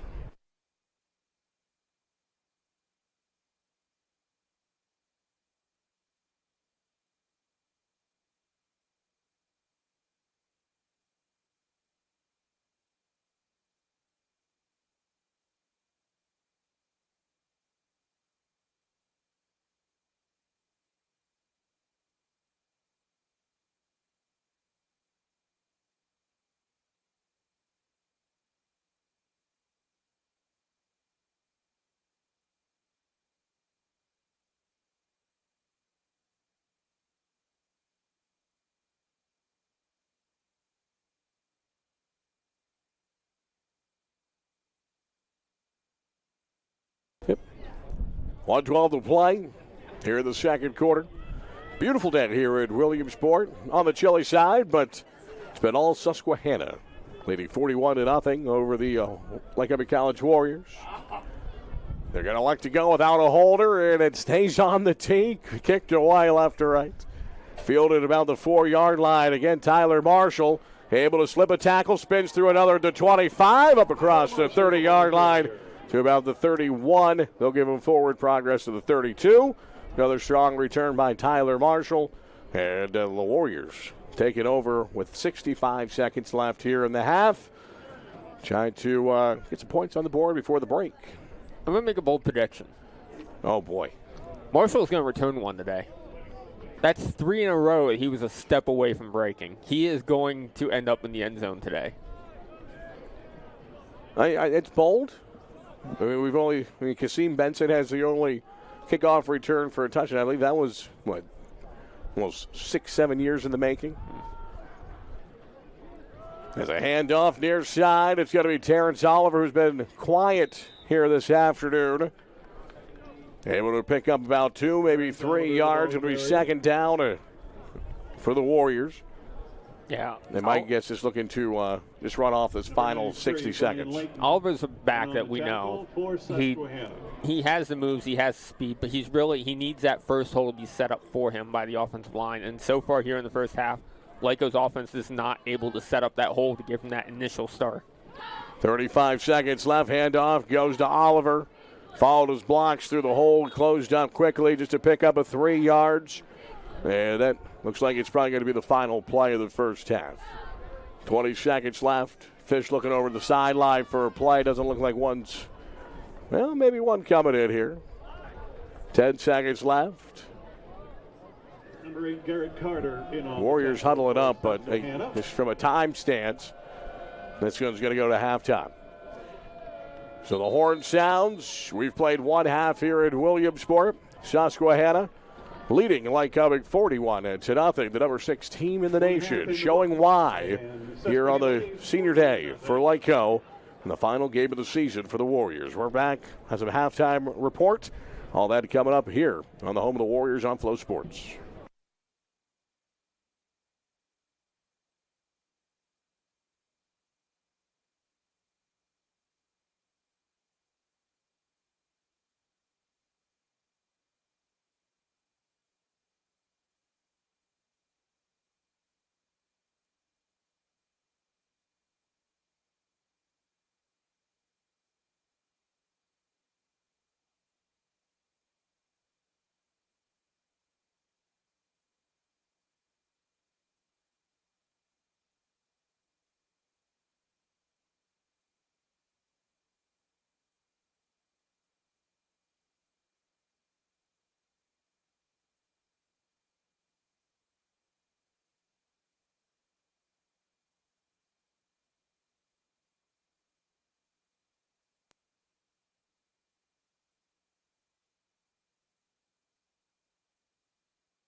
Yeah, welcome back inside David Parchard Field here at Girardi Stadium. Here, Catherine, joined by Justin Hawkins, currently at the half. Susquehanna leading Lyco 41-0, and the numbers kind of match up what we've seen on the field in a sense. And Justin, you and I were talking about this. Lyco on the scoreboard, yeah, it's a runaway for Susquehanna, but it almost doesn't. It's not like it's a lack of energy feel type of blowout at this point. Lyco's defense, despite giving up 41 points and right now 401 yards of offense in that first half, have had some bright spots against Susquehanna's offense. Yeah, I mean, they forced, I know we'll get in the third down, fourth down conversion, but they've forced 7 third downs against Susquehanna. And again, you take everything today with a grain of salt. Lycoming is playing the number 6 team in the country, and they are in discussions of being able to make a deep, deep run into the Division III NCAA tournament this year. To be able to force them in the third downs and make them not just come out and we're going to run our 2-3 plays, run it down your throat, and go home, and make them play good competitive football is a win in its own for these Warriors. And I would agree with that. I think, realistically, a lot of people on the Lyco side knew today was going to be, on the rougher side when it came to the score. And you just want to see them come out and put the effort together here on Senior Day. And, you never know. That's why you play the games and you don't just, put it on paper. But I do like the effort that I've seen from Lyco on the defensive side, on the offensive side as well. I know the numbers aren't eye-popping. The score, the results aren't necessarily there as well. But, again, this could have been a situation where some of these guys could have been like, all right, there's no postseason for us this year. This last game of the season, we're playing the number 6 team in the country. Let's just, go out there, go through the motions, and then wrap it up. But, we've seen a good amount of effort. And, to me, with my, with a coaching background, my mentality in this ball game and this situation is I'm looking at, next year. I'm looking at the guys are going to be back here next year. The effort that they're putting in today, the mental effort they're putting into today, and seeing how they carry themselves in this, daunting situation. And that's going to go into my postseason evaluation, and that's going to stick with me going into camp next summer as guys maybe trying to either win a position, move up the depth chart. There's a lot of factors that still go into a game like this, even though there really is no true meaning or impact to the season with it. Right. I mean, you look at next season, there's a couple key names that very quickly here, Lycoming's going to decide, okay, who's stepping up. I mean, the big one for me on defense, Jake Welsh, who we've been talking about all day long as he's been getting through, he's gone after this game. So, yeah, you still have Carruthers and Sips on the ends, but who comes up in that defensive tackle position now? Is it Stephen Goodman? Do you have a young freshman or sophomore maybe? And this is the time in true game action against one of the best opponents you could hope to face. How can they step up? What can they do? And this more or less is now, okay, when, barring something amazing that we've never seen in football history ever happening, this is now an opportunity for scouting for yourself and finding out exactly what you have and what you need going in the next year with your recruiting. And I agree 100% with that. And, there is a lot of promise. I think, Lyco's, from an offensive standpoint, the quarterback situation, I think needs a little bit of work in the offseason. A little bit of inconsistencies there, and I think it was just because neither guy really separated themselves. Between Jay Huber or Will Fish. I mean, Huber started doing a better job of it through the middle portions of the season. Unfortunately, got hurt, so we're not going to see him here today. Fish, he was here with the Elijah Shimori era, and it was mainly a wide receiver while Shimori was here. So didn't really get those early reps in the beginning of his collegiate career. So kind of a little bit behind the 8 ball in that scenario. But could possibly see another quarterback here in the second half who might be in the mix next week. Heard some rumors of Joe Lyons III maybe getting some reps here in the second half. Could be a possibility.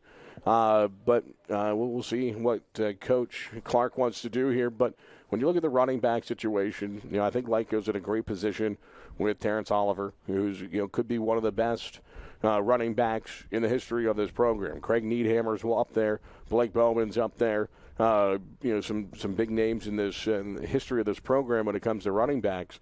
But, I'm kind of curious to see what did they do. What does Kasim Benson do in the offseason to get himself ready for his junior year? Because you and I were talking about it. That lack of that two running back system, I think it hurts Lyco. Some people think, it maybe hinders because you can't really get one guy going. They had a nice balance last year between those two, and I thought they both worked off each other really well, where we don't see Benson having that year here this season. Right, and Benson usually was the one that last season would get the start, and we'd see a drive or two, he'd get hot. Well, this year, with how well Oliver's been out signing Benson hasn't got an opportunity. So I think there's a lot of questions going in the offseason now. Do we look at Benson trying to get him going earlier, or do we look at Spencer Ferguson, who really hasn't established himself at this point? He does have 2 carries for 10 yards here today, but he hasn't established himself. But is that the type of back we want? And maybe we go with a 2-back system with a change of pace where Oliver is the quick guy off the edge and gone, and Ferguson is the short down situation guy just to run up the middle and punch it in. And I'll be definitely interested to see what they try to do here. We know Oliver, probably one of the more electric players we've seen recently. He's the only player in Lyco history in one season to have an 80-yard touchdown run and an 80-yard touchdown reception. Had that 80-yarder last week against Moravian in the second half. But, again, the receiving core for Lyco coming back. You're still going to have Dawson DeBeebe, your leading wide receiver, coming back. You're going to have Brendan Clark, who's missed most of the year this year with a lower body injury. He'll be back at tight end, which I think does hurt them because he can block very well, but also can use those hands. And also Ross Iyer, who's kind of had a bad down season here in the sophomore year, but I think a lot of the wide receivers in their numbers are reflective of that inconsistency at quarterback play because, obviously as a receiver, you can't do anything unless somebody's there to facilitate to you. And those issues that Lyco have had at the quarterback spot all year seem to be impacting those guys as well here in 2024. Well, I think some of those issues as well, and you brought it up, Brendan Clark being gone for most of the season at this point. That was a huge receiving threat over the middle that wouldn't let the corners and the safeties drift to the sidelines and cover the receivers. They had to keep the middle covered as well because you could leave an opening for Clark down the middle, and Clark could burn you as well. Not having that threat has put a lot of pressure then to the outsides onto a Ross Iyer or the BB, or even Aiden Bartlett to an extent, as he's worked more the outside. And that's where I think getting him back next year is going to be a huge help. The BB kind of taking over as the I kind of see him moving more into maybe a role like Billy Kopic has, still with the same playing time, but being that over-the-middle threat as well. So that's going to leave a spot for somebody like Ross Iyer or Jared Zimmerman to step up as that big outside threat. Because a lot of the issues Lyco had in the past game was, A, the inconsistency at quarterback, but B, the inability to get the defense spread out enough to allow for those one-on-one matchups. And that's something Lyco's got to get back to in 25. So, and again, defensively, there's going to be some guys that need to be replaced, and we'll see what, obviously we have a brand new recruiting class that'll be coming in. Be excited to see what comes in there. But then also, again, just up to these guys to better themselves in the offseason to get ready for next year. But, again, just been a tough season for Lyco. Wrap it up here today against Susquehanna. But, again, still a lot of promise, for 2025 and see what they can do here in the second half. And it does look like Joe Lyons wearing number 15 in these gold uniforms. Looks like he's starting to loosen here on the sideline with Will Fish. So we'll see what Coach Clark does here in the second half with their quarterbacks. And before we go to break, we'll spend a little time here looking at 2025. 2024 is still alive, and there's a lot of question marks still in the Landmark Conference today. We know Susquehanna, conference champion, no question about that, especially up 41-0 here at the half on Lycoming. But the second spot, Moravian and Wilkes, we know, as Lyco went to the bowl games last year, that's a key thing. Whoever finishes second in the Landmark today gets to host a bowl game. Third place team will go on the road for the bowl game. Right now, Wilkes up 26-7. And, that was a back-and-forth game for the first quarter. Wilkes just running away with it. All 26 points coming here in the second quarter. So that's going to be an exciting game here as well, just for fans of the Landmark Conference as a whole to keep an eye on here in the second half. Yeah, the Cape Charles Bowl series, I believe. We saw the trophy sitting up here earlier. Lyco winning that last year. And I guess handing it off, or just it's the first time we've seen it this season here in the press box. But again, will be interesting to see how that goes. And for Wilkes, that'd be a really, really nice win to end the regular season against a really good Greyhounds team. Better than their 4-3 record shows. But again, Wilkes, having a pretty good year as well. So we'll take a quick timeout. We'll come back with the opening kickoff of the second half. Lyco trailing number 6 Susquehanna 41-0 here in Senior Day in the regular season finale for the Warriors on the home of Warrior football.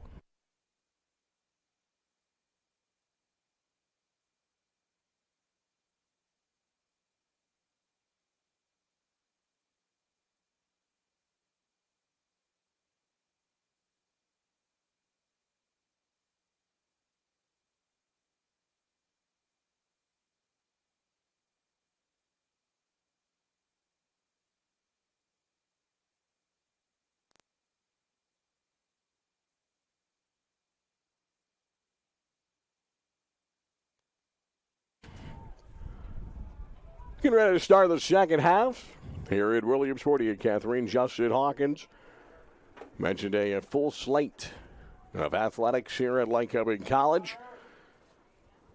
Preview that after the kickoff, end over end. It'll be fielded about the 3-yard line. Marshall, initial bobble, and it gets brought down hard, able to shoulder that heavy blow at the 15-yard line. Unfortunate to bounce up, but that initial bobble on the kick return kind of threw off the timing, and that's the worst return we've seen Tyler Marshall have today.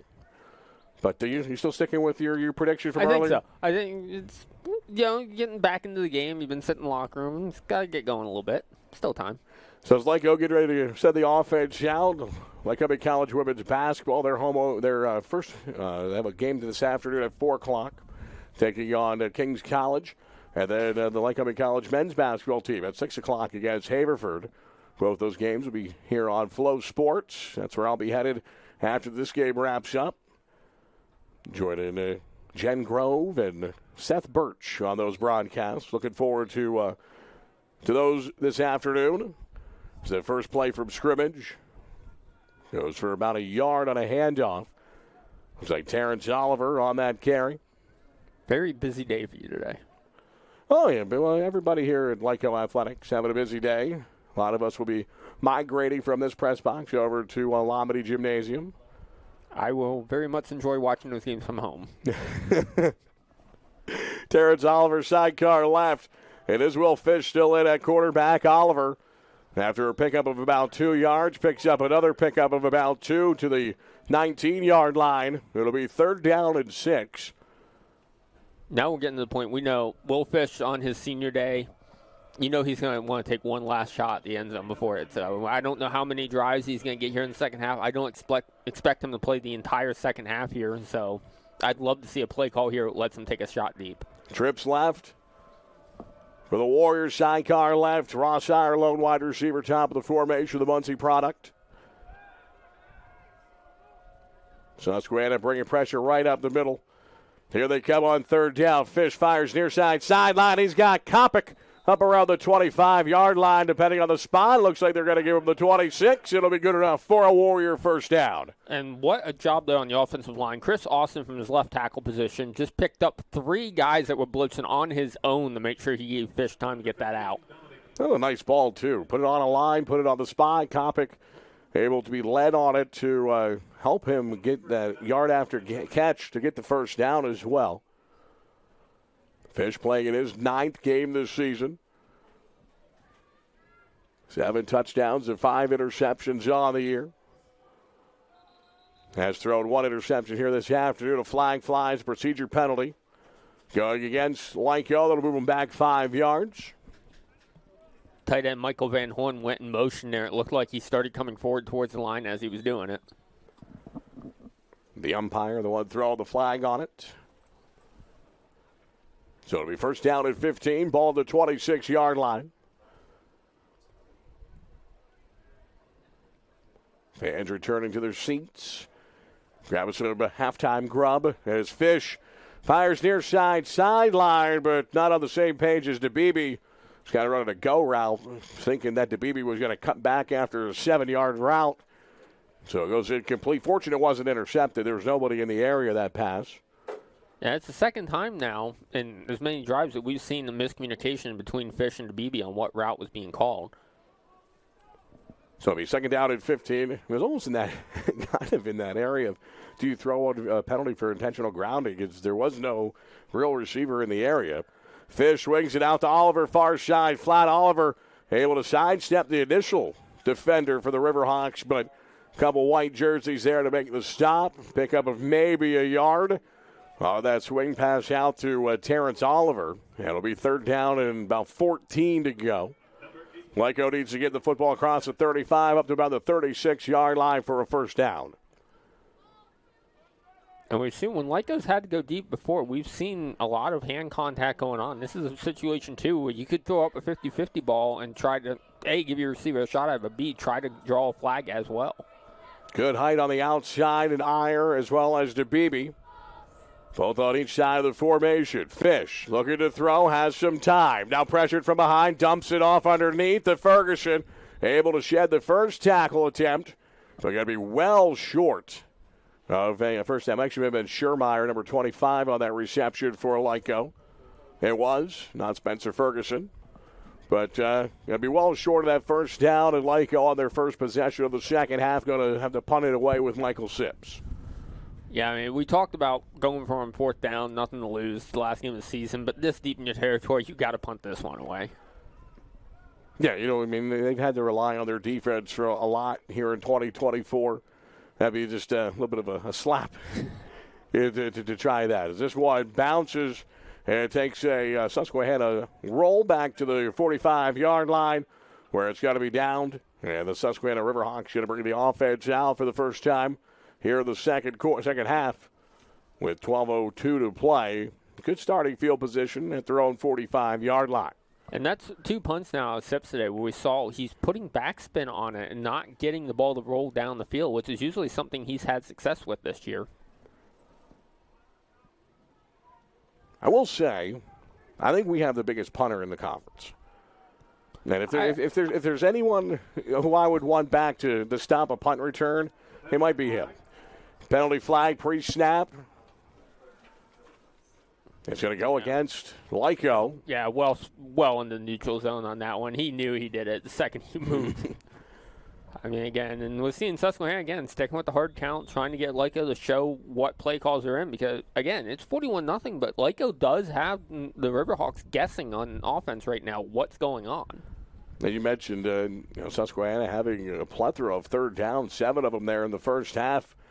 It's just showing their abilities to convert. 6 out of 7. The handoff goes to Rashawn Lamont, able to shed a tackle and just gets brought down to the shoestring tackle as he crossed the 40-yard line up to about the 38-yard line to pick up a 12, but that could have easily gone to the house as he was able to follow some blocks and show some patience there in the backfield.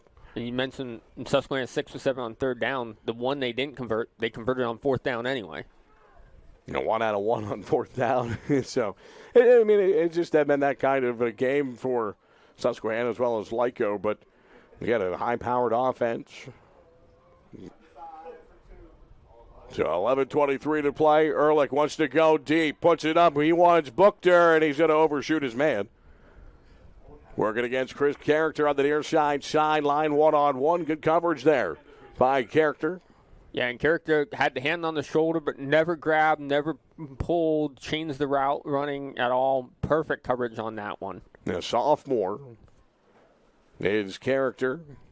Actually had a receiving touchdown against Widener in week 1 on a, I think it was on a play where I don't think they were trying to score. It's just he was wide open. It was like a 30-yard connection late in the game. But a handoff to Lamont. Again, a little stutter step, gets behind the blocker, and surges forward up to about the 30-yard line. A pickup of 8 yards by Rashawn Lamont. And again, just showing why he's had such a great year here in year number 1 at Susquehanna. I mean, that's a scary thought for the entire conference. Much like we were talking about Benson and Oliver last season with Lyco, with Lamont for Susquehanna, knowing you have him the next 3 seasons as well. I don't know what the Landmark's going to do about that. He had 134 yards and 2 touchdowns in the first half. He's over 1,100 yards on the season. As this pass batted up in the air, and I believe it's intercepted. Coming away with the pick for the Lycoming College Warriors looks to be Jeremiah Cooper, the senior linebacker out of Forest Park, able to catch that batted ball and a takeaway by the Warrior defense. And it was the senior Jake Wells getting the mitts up, popping that one into the air. What a job here by the seniors. 14th interception by the Lycoming College Warriors this season. They came into play tied for the most interceptions in the Landmark. So Jeremiah Cooper picking off the 14th pass for this Warriors defense. Still trail 41-0, 10.5 to play in the third quarter. See if Lyco in their offense, maybe a little rejuvenation. Will Fish in the shotgun. Terrence Oliver to his left. Swing it out to Oliver. Oliver has to cut it inside, and not a lot. Maybe back to the original line of scrimmage. Pick up of maybe half a yard. It'll be second down and long. I really think Susquehanna is the fastest defense that Lycoming has seen this year. I mean, those are normally plays where you see Oliver make a cut and he's gone. He makes his cut and there's 4 more guys on him immediately.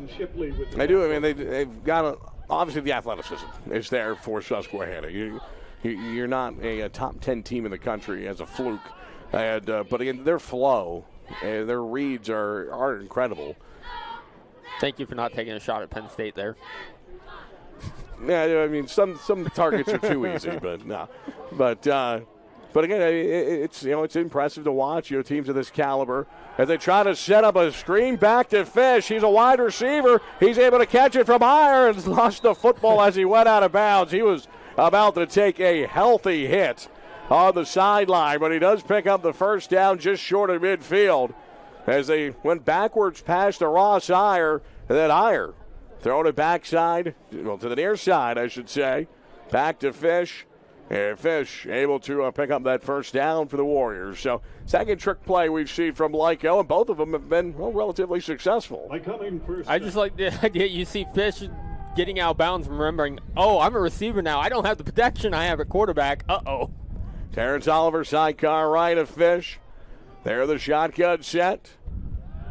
Block picked up by Oliver. Fish, his pass attempt to the far side flat is broken up, and now a flag comes in late. Looked like there was a play on the ball.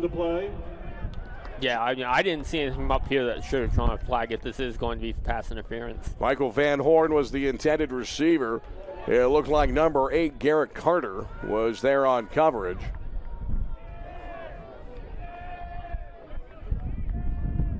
I think they picked up the flag. They haven't marched anything off. The BB's lined up about 6 yards downfield from the ball right now. Now he was anticipating a march off of some sort, but not the case. Now the down marker on the far side still says first down. Scoreboard says second down, which I believe it is. Now they flip it over. Oliver the sidecar left.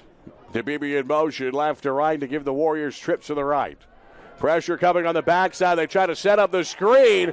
Oliver had to go in and out of his hands, and he got walloped. Just as they exited his hands, he got planted by, number 11. He's either both of them listed as offensive players on Susquehanna's roster, but I'm going to say it was probably Gary Rowe Jr. that just laid the hit. Yeah, and again, credit to Susquehanna. Again, another hard hit, but another clean hit. I know Lyco's fan base yelling, wanting a flag on that one, but that's exactly what you need to do and make a statement. So it'll bring up third down and 10 under 9 minutes to play here in the third quarter. 41-0 in favor of the visiting Riverhawks. Zimmerman in motion, now goes back to the right side. Fish got to step up in the pocket, and it just collapses on top of him. Fish brought down. They just brought pressure from the front four, and both ends just met at the quarterback. It'll be fourth down and long, and Michael Sips in the punting unit back out on the field. Yeah, Keith Fossa, the junior lineman there for Lyco, he just plain got beat on the outside, and the only thing he could have done there was grab a hold and save the sack there. Either way, Lyco's going to be back deep and have to punt. Susquehanna this year in conference play, outscoring their opponents 58-19. As Sips punt floats, takes a Warrior bounce inside the 20 and rolls towards the 15. And it'll be stopped and down at the 14-yard line. So a nice punt by Michael Sips. We saw on that one finally off his foot, getting an end over end. And that a lot of his punts today have been bouncing and checking up and taking Susquehanna bounces. But they have finally got that favorable roll at the end of the punt. So Lyco and their defense back out on the field. Susquehanna starting to drive at the 14-yard line. It's the worst field position Susquehanna started with here today. So it's going to be interesting to see what kind of drive they put together, knowing they have a lot of distance to go here. But at the same time, the game's in hand. You want to run some clock, too. Ehrlich going to go to Howes on a reverse sweep. And Howes got some room to run across the 30 and gets tripped up as he crossed the 40-yard line. Boy, nearly broke that one. Kyle Howes, the senior out of Urbana. They'll give him the 45-yard line. Pickup of about 31 yards on the carry.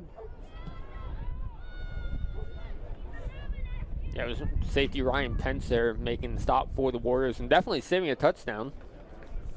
Got to hand it off to Search. Search able to high step through a tackle of Welch down low. Gets across midfield. Progress stopped at about the 47-yard line.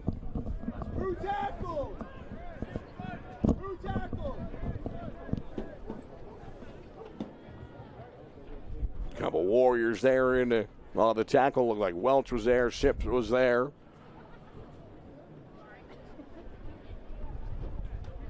But 7 minutes and counting here in the third quarter. Lyco got an interception on their last defensive possession. As Ehrlich in the shotgun. Still has Search to his left. They're going to hand it off. Search, gaping hole up the middle. He's already crossed the 40, the 35 as he shoulders through a would-be tackler. They're brought down around the 32-yard line, a pickup of 15 yards there by Search. Now, we're starting to see the adjustments now that Susquehanna has made here at halftime. They're finding a way to get through the middle of the offense. And basically, they're doing it by putting three guys on Jake Welsh and just manhandling him out of the way. Search over 500 yards on the ground this season. Talking about Le Mans having over 1,000 yards, over 1,100 yards now.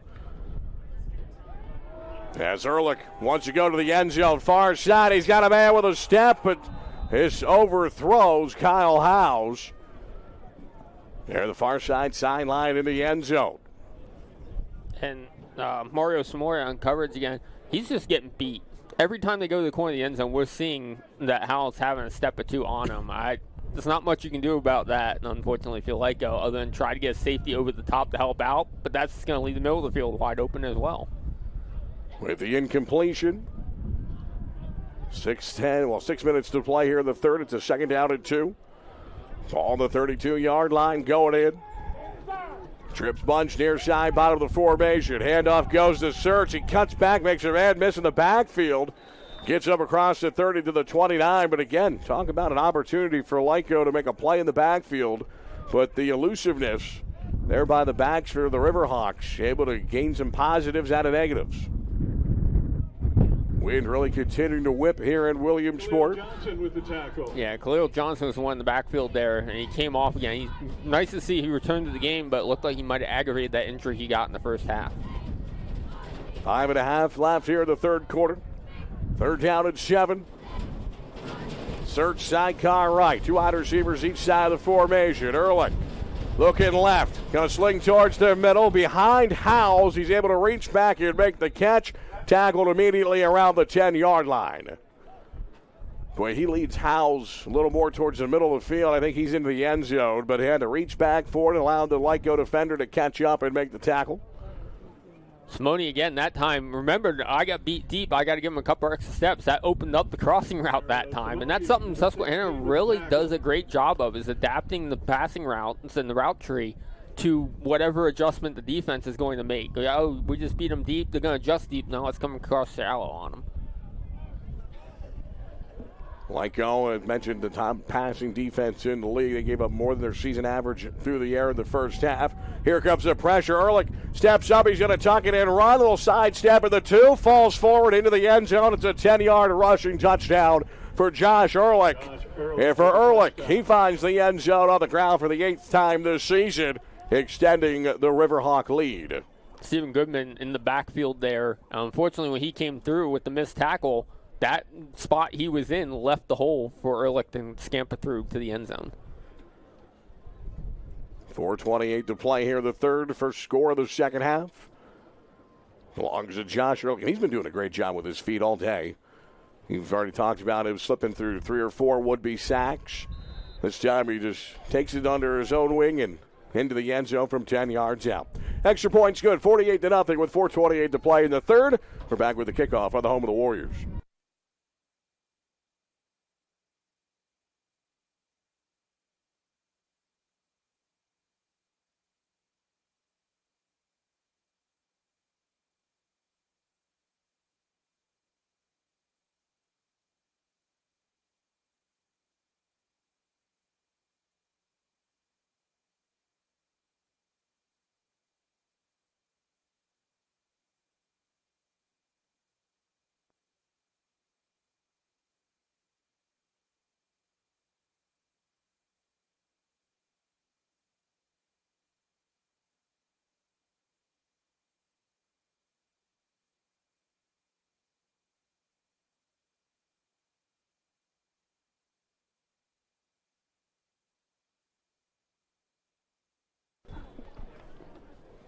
.428 to play.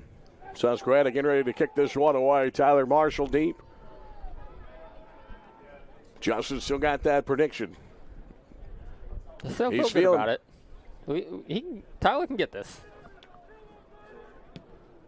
Kickoff going to go towards Marshall. He'll field it about the 5-yard line. Tried to find the wall and got tripped up.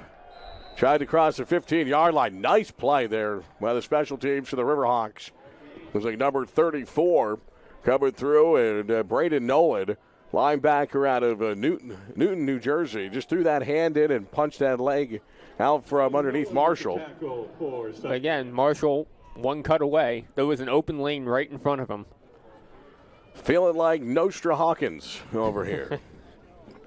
See if he could come through with it. But, again, the only problem with is that means that Lyco's either giving up more points, and then if Marshall can have another opportunity for another kickoff return. But, yeah, we'll see.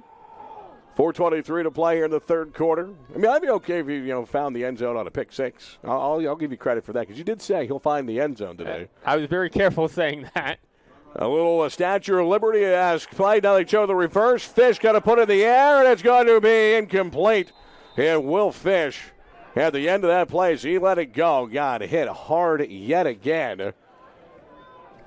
So Susquehanna now not falling for the trickery because it was Zimmerman who took the snap, handed it off. It looked like Iyer that he went to Fish.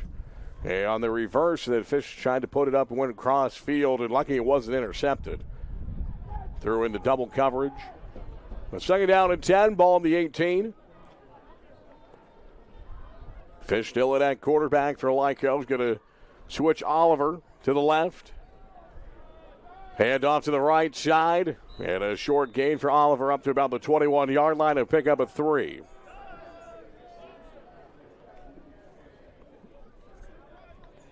And Oliver coming into play, 41 rushing yards from 1,000. Drew Robinson. Oliver had 13 there in the first half.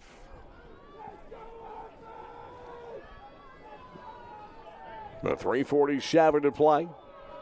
Third down and 10. Well, say third down and 10. Third down about 7. Pass near side, going to be caught by Kopic at the 25. Gets upfield to the 30-yard line, and there to slam down at about the 32-yard line. Good enough for a first down plus. So Kopic having a nice day here. Went over 1,000 yards in his career in receiving. Has converted a couple third downs, picked up a couple first downs with his runs after the catch. Yeah, and Kopic's another one of those Warriors that, again, I think it goes back to what we talked at halftime with the question marks around the quarterback position. He really had a quiet year. We're expecting this to be a year he was going to step up. Yeah, he had such a great year last year. The handoff up the middle, Spencer Ferguson. On the carry up to the 34, pick up 2 yards. Clock winds under 3 minutes to play. May start seeing some different faces, some different numbers here as we close in on the fourth quarter. Could see it on both sides of the football. That's what I was just saying about. I think Susquehanna, because of playing for seeding right now, they have to wait for Lycoming to start making the subs before Susquehanna will respond. Terrence Oliver in the backfield. Kopic in motion left to right for Lyco. Fish going to roll right. Fires right. And it's going to be broken up. Kopic had a step behind 2 Riverhawks, but I think it was the trail defender, I believe number 2, it looked like Andrew Wells, the senior defensive back out of Nazareth, may have gotten a hand on it just to bat it away. But if that snuck through, there was nobody between Kopic and the end zone. Yeah, I mean, but that was still a great throw by Fish. Even having it knocked away at the last second, the fit it in where he did was still an impressive move. And it took an athletic play there by Wells to get a hand in there and break that up. But it'll be 3rd down and 8. Shotgun set, trips to the right. Oliver in the backfield to Beebe, lone wide receiver, bottom of the formation left. And now coming across for Susquehanna, Jake Schultes. I mean, he's pointing at the Lyco offensive line, but I didn't see any movement from that side of the line at all. The Stripes will huddle. And we'll see what they come up with. See if they saw what Schultes saw. And they did. So a false start against Lyco. And we'll definitely be interested to see, go through the replay here in a second. See if there was a slight movement there on the offensive line that Schultes saw and came across. Schultes in his grad year at a Gateway Regional. Hometown of Winona, New Jersey.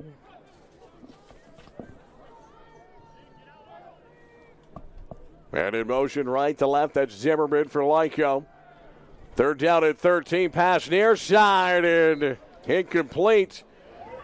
Not coming back, not on the same page with Zimmerman as he's looking back towards Fish, palms to the sky. And we've seen that a couple times here today. The closest receiver to that was Ross Iyer, who's standing on the sideline, not in the game currently when that came through. Going back to that false start, was able to rewatch it there, and it was the left tackle Chris Austin definitely did flinch, which drew the offside. So, right call there. 2:11 to play here in the 3rd quarter. Sips out to punt it away. Last time punting this direction had a pretty good bounce and roll. Spiraling punt. Going to be fielded in Schermeyer there quickly to make the hit for Lycoming College. No return on that punt. It was fielded and held on to, I believe, by Connor Daly, number 20, the junior out of Delran, New Jersey.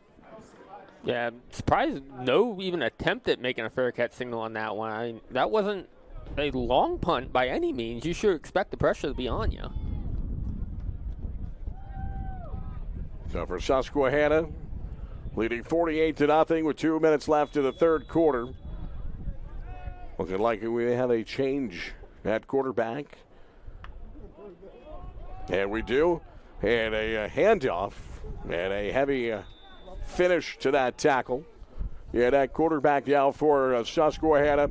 Bobby Croyle, number 11, a senior. Out of Percasey, PA, in Penridge High School. That last carry by number 21, Drew Hutchins, a sophomore out of Hagerstown, Maryland, and St. John's. A couple new wide receivers in as well for Susquehanna. 90 seconds to play here in the 3rd quarter. Left-handed release, they dump it off far side, flat at first down inside Lyco territory, out of bounds at the 46-yard line. Get it's Hutchins out of the backfield to take the pass from Bobby Croyle. And much like we were talking about halftime, like coming, Susquehanna's in the same boat. This is now an opportunity for them to see what they have for the future as well, because obviously in the postseason, you don't want to find yourself in a situation where you could be putting the backups in. Drew Hutchins playing in his 6th game of the season, averaging 8.9 yards a carry, a couple touchdowns, 35 yards per game. As they're going to hand it off to Hutchins. He got hit by one of his own offensive linemen, and maybe forward progress to the line of scrimmage. It'll be 2nd down and 10. First at game action this year that I've written down for Bobby Croyle.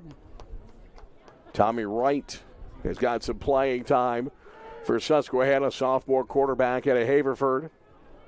For Croyle, and he is the senior quarterback. This is the last opportunity he has in the regular season, at least, to get into a ball game. Sends a man in motion, right to left.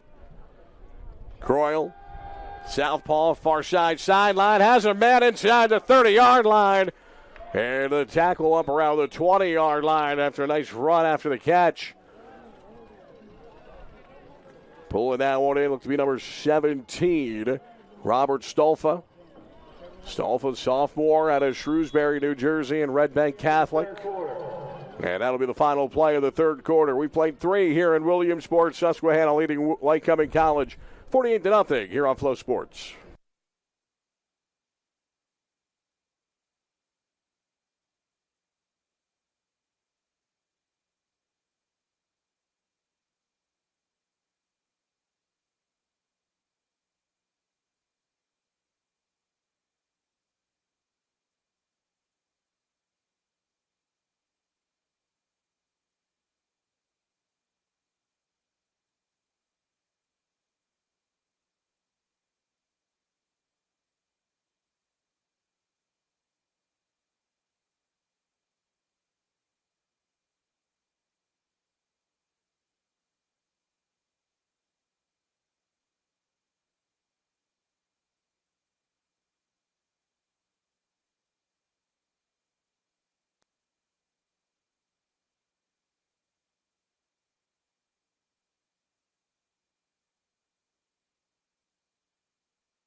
Start of the 4th quarter.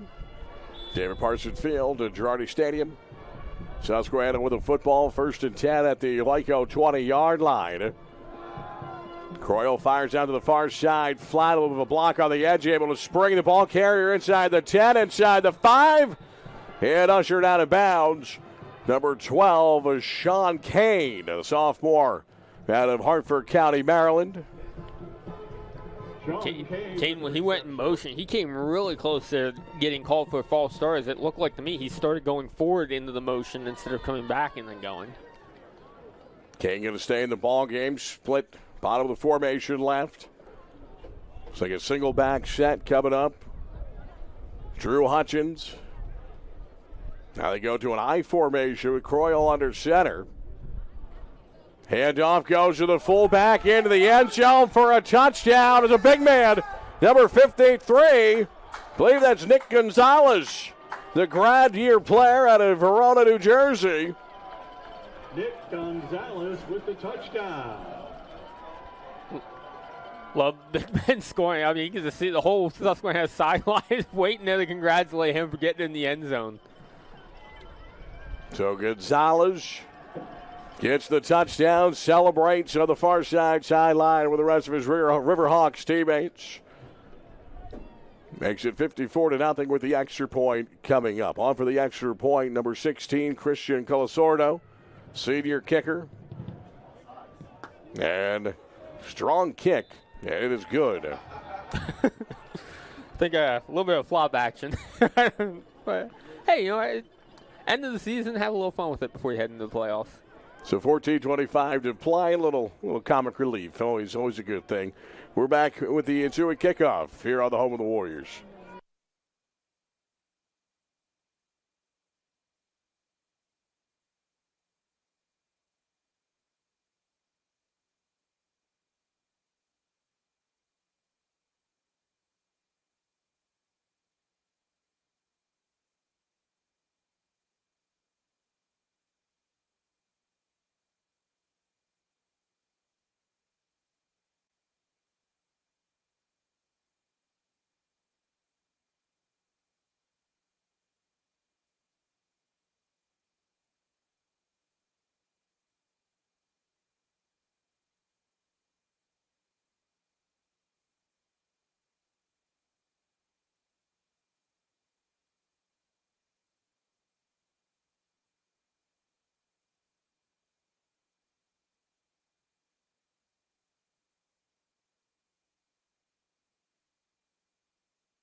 Looks like Brandon Shire teeing it up to kick it away for Susquehanna.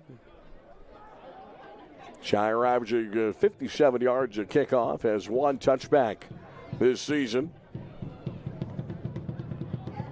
Right-footed kick, end over end. Got to be fielded inside the 20-yard line at about the 17-yard line by Zimmerman. And he got chopped down as he crossed the 30-yard line. And Zimmerman, a little bit of a limp favoring that right leg. Took a shot right about the thigh as he was coming across the 30-yard line. They'll spot him up to the 33. So Zimmerman's been taking some hard shots here today on offense and now on special teams as well. Gambone has been a part of some of the trick plays. Had that really nice throw downfield. A little bit of a toss pass, if you will. With 14:21 to play. And for the Warriors, down 55-0. Snap back, a new quarterback in. His first pass in and out of the hands of the usually sure-handed Dawson DeBeebe. As Joe Lyons III, the freshman quarterback out of Atlantic City. His first pass incomplete. Yeah, I mean, that's something. DeBeebe this year has had a lot of those passes that right in his hands. Normally, no problem pulling them in, and we've seen them bounce off his fingertips. For Lyons, I believe this is his first action here in 2024. Seen Vaughn Belfort as well. Hand off, Terrence Oliver, near side. He's at the 40, cuts back inside the 45, and goes out of bounds right around midfield. So a nice pickup there by Terrence Oliver of about 17 yards. So up to, I believe, about 37 yards on the afternoon. Ken trying to become the first 1,000-yard running back since 2015 and needed 41 yards coming into play today. Oliver sidecar left, takes the handoff, has some room up the middle across the 45, up to about the 43-yard line. Pick up of 7 yards. And this is where we're starting to see now with Lycoming. Now that Susquehanna's put the second-team defense in, it's more of a standard matchup here for the Warriors. Oliver going to come to the sideline, near side. He's been favoring that right arm Number 30, Ben Renero, this afternoon.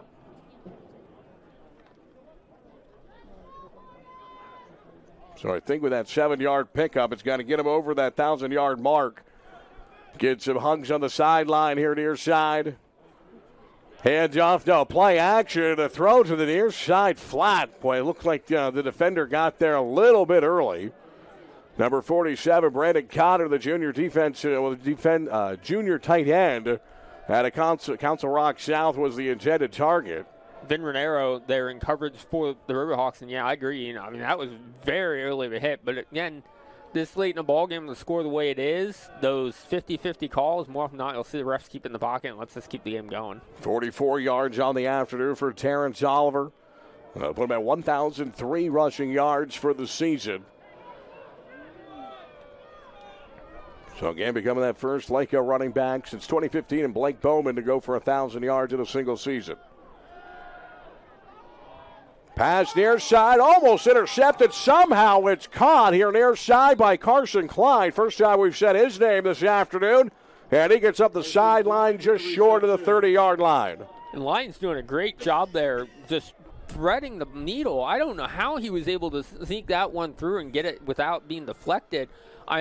Lyons here, I mean, it's early, it's against the second-team defense, but he's showing a lot of skill and poise there at the quarterback position, knowing, hey, I'm making my debut against the number 6 team in the country.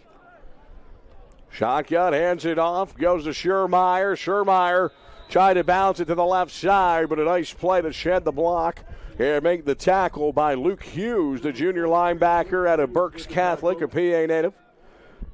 Now the Reading area. And a couple of times we've seen Schermeyer here this year. This is his 10th game played. He only had 7 carries coming into play today. He is very, very hard to bring down. We talked about halftime. Lyco maybe looking for the second back option where it's hard-nosed, hard-running running back. Schermeyer could make a case here for him to be that option in 25. Schermeyer sidecar right, takes the handoff. Back to the line of scrimmage after initial contact. Keeps the legs churning across the 30 to the 29 and pick up a 2 yards by Schermeyer.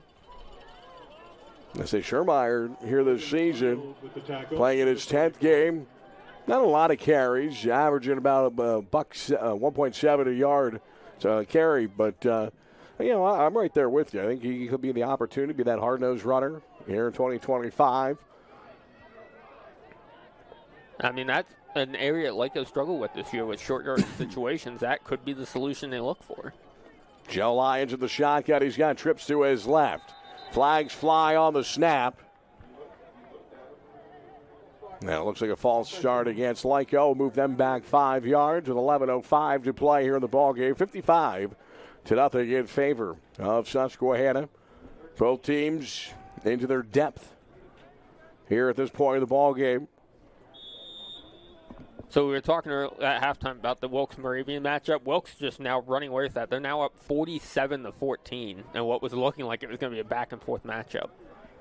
Imagine there was a pick six in there by Wilkes. It was shortly after a touchdown. So using that defense, it's a great way to turn a game on its ear.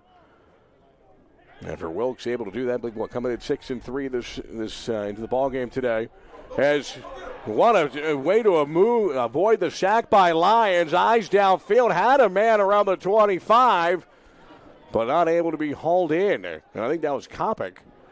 Yeah, it was open. Kopic kind of gave up on the play. He thought sure that Lyons was going down for the sack, and then realized, oh crap, he's still on his feet. I need to go. Yeah, well, Lyons listed at 5'10", 175. He was able just to duck that sack attempt. Defender went up high, and he was able to roll through it. Really nice evasion of that would-be sack. And then to have the presence of mind to find a target downfield. That was a really nice play there by Joe Lyons. Unfortunately, not hauled in. 4th down and 13. Man in motion, Carson Klein. Lyons going to go near side. He's got to BB across the 20-yard line. Should be a first down. It will be to the 19-yard line. Yeah, that was a strike by Joe Lyons. That was a great timing play there as well. I mean, Lyons took the snap, and as soon as he had the ball, he was going. He knew where the BB was going to be on that one. John Krudensky with the tackle. So a nice job there for DeBeebe. Hauling that one in. And DeBeebe, another guy who's doing a nice job. Needed 61 yards to become number 15 all-time at Lycoming College. Passing Brad Schallenberger, who had 1,279 yards through his career, which wrapped up in 2009. Lyons near side on the rollout. Able to find Kopic around the 10-yard line. That pass completed. Pickup of around 8 yards as they spot him at the 11-yard line. And this is really what all year Lyco was looking for at quarterback. And, again, it's against the second team. We don't know if you throw lines to the Wolves against the first-team defense what would happen. But just these quick hitters, get the ball moving, and that's going to open up the running back lanes as well. For DeBeebe, a touchdown in each of his last 4 games. He's going to go in motion. Well, just shifting sides of the formation in the slot to the left. Handoff goes to Schermeyer. Tries to bounce it to the right side and gets tripped up. Brought down around the 10-yard line to pick up a 1. It'll be 3rd down and 1. Lyco needs to get inside the 10-yard line for a first down. Under 9 minutes to play here in the ball game. Clock continues to run after the carry. You mentioned with BB, 73 yards in reception today, leading the team. Longest of 42, that came off the pass from Zimmerman on the trick play. So again, moving into 15th all-time in career receiving yards here at Lycoming College. Hand off again. Boy, Schermeyer, there's just nowhere to run. That Riverhawks defense just blasting their way through. Tommy Wright. Ben Romero with the tackle. I say Ben Romero with the tackle. Looks like number 13, but again, some of these numbers not necessarily the easiest to pick up on, but a nice play there. It'll be 4th down and 2. Clock continues to wind, closing in on 8 minutes to play. Lions in the offense, staying out. Sidecar left, trips left. Man in motion, left to right, Kopic. Lions going to roll to his. He's got Kopic released for the first down. Kopic throws the foot in the ground and out of bounds at the 5. It'll be first and goal for the Warriors. Nice job there by Lions as well, recognizing where the pressure was coming and immediately start rolling out away from the pressure. He knew he was going to get blitzed from that right side. I know this isn't the first teamers for Susquehanna, but I do like the poise and just the body language and everything from Joe Lyons here. Getting his opportunity, that's all you need sometimes. Get that opportunity, go out, show what you can do, and maybe find your name in the mix next year. Flag, or at least whistles, and a timeout taken by Susquehanna with 7:21 to play. Here in the fourth quarter, 55-0 in favor of the Riverhawks. We're back with the resumption of play here on the home of the Warriors.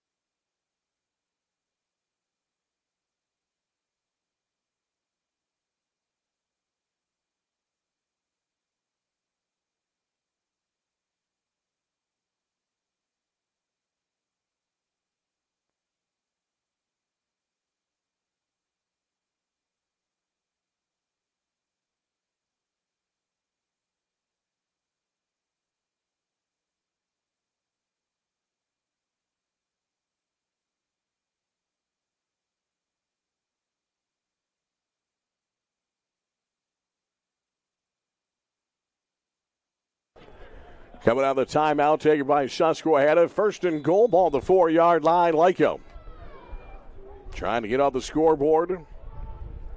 Down 55-0. Lions pass DeBebe, touchdown, Warriors. Inside slant, Dawson DeBebe makes it 5 straight games with a receiving touchdown. Here for Joe Lyons, his first collegiate passing touchdown. And it gets the Warriors on the board here in the fourth quarter. I think Lions, first off, he put together an amazing drive. And there's the cannon we've been waiting for all day. But he made the right reads all the way down. He recognized the pressure pre-snap, rolled the way he needed to roll, got himself out of bad situations like the potential sack he ducked. That's the best, honestly, today we've seen a Lyco quarterback look. And for Flack, the extra point is good. 55-7 with 7:17 to play.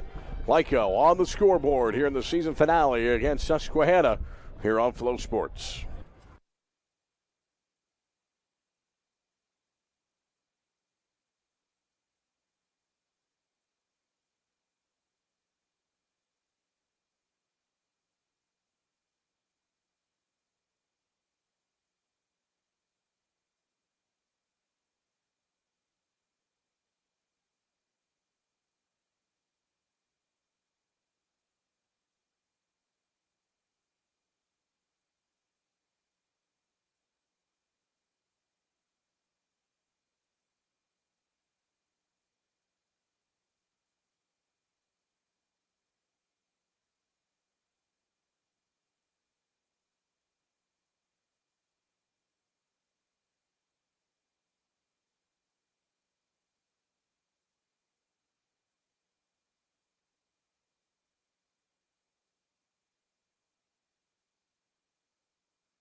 Kyle Flack for just the second time this afternoon. Got to kick one away for Lycoming College.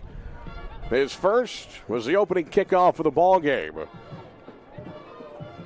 Ball stays on the tee. Flack bounces it down the field. Got through one set of hands, but picked up around the 25-yard line. Return up across the 35 to about the 37-yard line.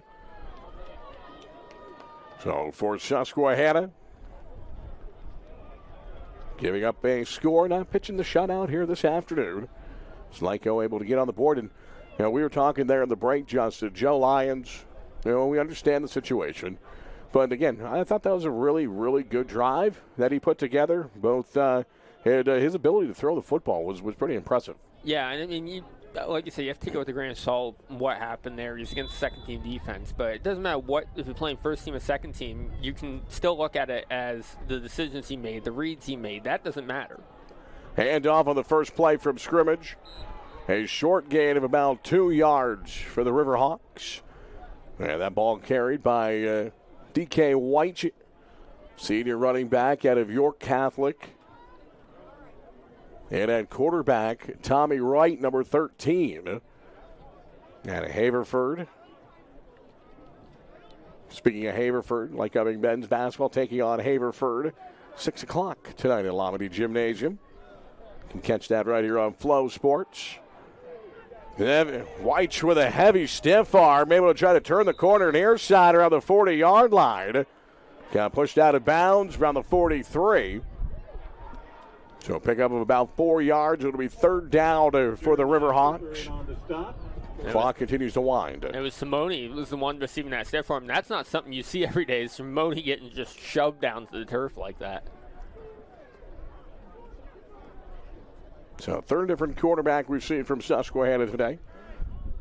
Plethora of running backs as well. White's playing in his 6th game. Has a couple rushing touchdowns this season. Pass near side and out of the hands of the intended receiver, Sean Kane, who had a catch for a pretty decent gain on the last drive for Susquehanna. Clock stops, 5:58 to play. It'll be 4th down and 4. And the punting unit for Susquehanna coming out. I believe this is the first time today they'll bring the punting unit out. They're Lyco right now, when they got, they're into the depth situation, trying to, not sure who to put out there. Looks like it's going to be number 9, back Aiden Bartlett, the Hughesville product. Pressure being brought, but punt wobbly, angled far side, checks up, rolls back to the 39 where it'll be downed. Yeah, Lyco and Joe Lyons, the third, going to bring the offense back out with 5:49 to play, down 55-7. But again, just trying to maybe earn some consideration in these offseason thought processes from Coach Clark and the coaching staff. Right, and there's going to be some question marks for next year at quarterback as well. I mean, Will Fish, obviously, we know he's now completed his final game here today. Had some question marks around him this year, and you saw Coach Clark multiple times on the sidelines not happy with his quarterback play. If Lyons comes out here and he puts together a second drive like he did his first one, I think he's definitely in the conversation for 25. Hand off, they try the near side, not much doing. Maybe a pickup of a yard. He's like Schermeyer still out there. And that goes back to what I was saying about Schermeyer during the last drive. I mean, he was contacted 3 yards behind and able just to manhandle that pile for a gain of 1 is very impressive. And honestly, an option I don't know if we get out of Oliver or Benson. Lyco with 4 wide receivers. I agree with that. Benson, he had that strong freshman year, just wasn't able to capture that magic here in 2024 as a sophomore. Hand off again. This one, it looks like Ferguson. Spencer Ferguson tripped up, falls forward up to the 42-yard line. Another short gain. It'll be third down at about 6. Number 44. But they have 4 wide receivers out there for Lyco. They opt to keep it on the ground, keeps the clock running. Under 5 minutes to play. I mean, I want to see Lyons throw the football a little bit more here. Howie Shiner now in at running back here for the Warriors. 5'8", 230 freshman. 2 wide receivers, both sides of the formation. I think DeBebe on the sideline. There he is near side, helmet off. Lyons steps up, slings it in, and a diving catch by Carson Klein up around the 48-yard line. Boy, he had pressure in his face to Joe Lyons. He somehow found a lane, and he snuck it in there. And I think Carson Klein in that diving attempt, that was the only spot where Lyons could put that football with a chance to complete it. Yeah, and I mean, keep in mind, Lyons is only 5'10". His ability to see through his linemen that are honestly taller than he is, and the Susquehanna linemen taller than that yet, to be able to see through all that and find that one slither of a passing lane and feed it right through is very impressive. And again, really nice play there. Carson Klein, the junior wide receiver out of Clearfield. There's a 1,000-yard receiver in high school there at Clearfield area. Handoff goes to Shiner up the middle, lowers the shoulder, bounces off of one defender and rolls to the 40-yard line, and that got the Lyco sideline hyped. These guys, they're here every day, putting the work in. Sometimes they're the tackling dummy. But guess what? They get that opportunity, and they're taking their best. Hey, Shiner's out there pounding his chest after that run. But a nice job there by Shiner. Give it Lyco the first down to the 38-yard line of Susquehanna. Going to go right back to Shiner. And not as much on this one, but still able to fight forward for about 2 yards. Clock under 3 minutes to play here in the fourth quarter. Shiner, just watching him run the way he runs, I'm seeing a lot of like Mike Allscott out of him. Just big, bulldoze your way through. The only thing missing is the giant neck roll. Leave it to the Buccaneers fan. Am I wrong? For the Mike Allstott reference. No, I'm not wrong. No, you're not wrong. I like the name drop. Lions going to go right back to Shiner. It squares up a defender at the line of scrimmage, rolls off of him, gets across to the 35-yard line and pick up a 7. He's that guy that you don't want to tackle all day long. No. These are some bruising runs. But, I mean, I'll say that run he had for a first down a couple carries ago, the balance, to roll, not only take the hit, but to roll off of it, keep the feet going. And to stay up, you usually see guys bounce and they roll, and then all of a sudden they're diving forward. I mean, he was looking downfield for big yardage. Timeout on the field with 2:04 to play here in the fourth quarter. Yeah, it was. I think the teams were expecting a 2-minute timeout. Is this an official timeout? Yeah, they're going to wind the clock to go to the 2-minute timeout. We'll take another timeout as well. Lyco trailing 55-7 here on Flow Sports.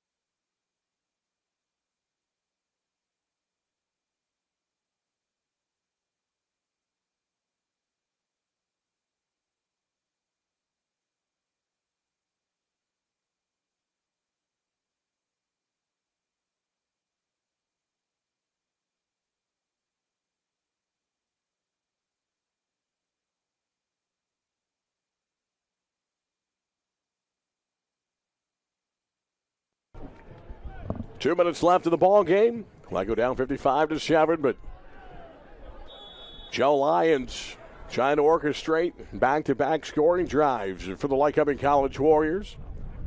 Shotgun set. He's got Ferguson sidecar right. Looking left, goes far side, sideline. Hit Ayers in the hand. It was a little high, maybe a touch behind Ross Ayer. Hands off his hands, maybe got the helmet as well, goes incomplete. That'll bring up fourth down. And for Lions, that's really the first pass we saw that wasn't immediately on target. And when Ayer went up to get it, he was contacted, but from behind as well. It's tough to bring it in when it's already a high pass and you're getting contact. Now, Ross Ayer, another guy, you don't want to be overly critical, but at the same time, I thought he had he had a good freshman year. Was looking for some big things. But again, the quarterback play for Lyco being as suspect as it was, a lot of these wide receivers affected by it. Joe Lyons sends Carson Klein in motion. Trips to the left, takes it out of the shotgun. A 4th and 4. He's got a man inside the 10-yard line and a little too far for Billy Kopic. Great read, got one-on-one downfield. It was just a little too much on that pass. And it goes incomplete. It's the third turnover on downs for Lyco's offense here this afternoon. Susquehanna takes over 1st and 10, ball on their own 35-yard line. I guess a couple handoffs send this one home. Yeah, and that long pass, too, that was throwing with the wind. That could have been part two. Just the wind carried a little too much. He got that very high up in the air when he let that one go. But still, nice showing here by Lions and the little bit of limited playing time he got today. Handoff, short gain. Pick up there by White.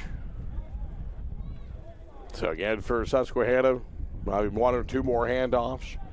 But we'll wrap this one up. We'll have some bills to pay after this one goes final. Then we'll come back, wrap it up. And just the first of 3 broadcast games here at a Lyco Sports triple header this afternoon.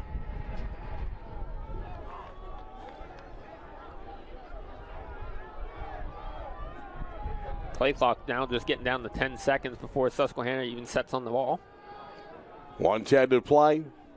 Man in motion left to right. Play clock down to 2, down to 1. And they'll take the snap.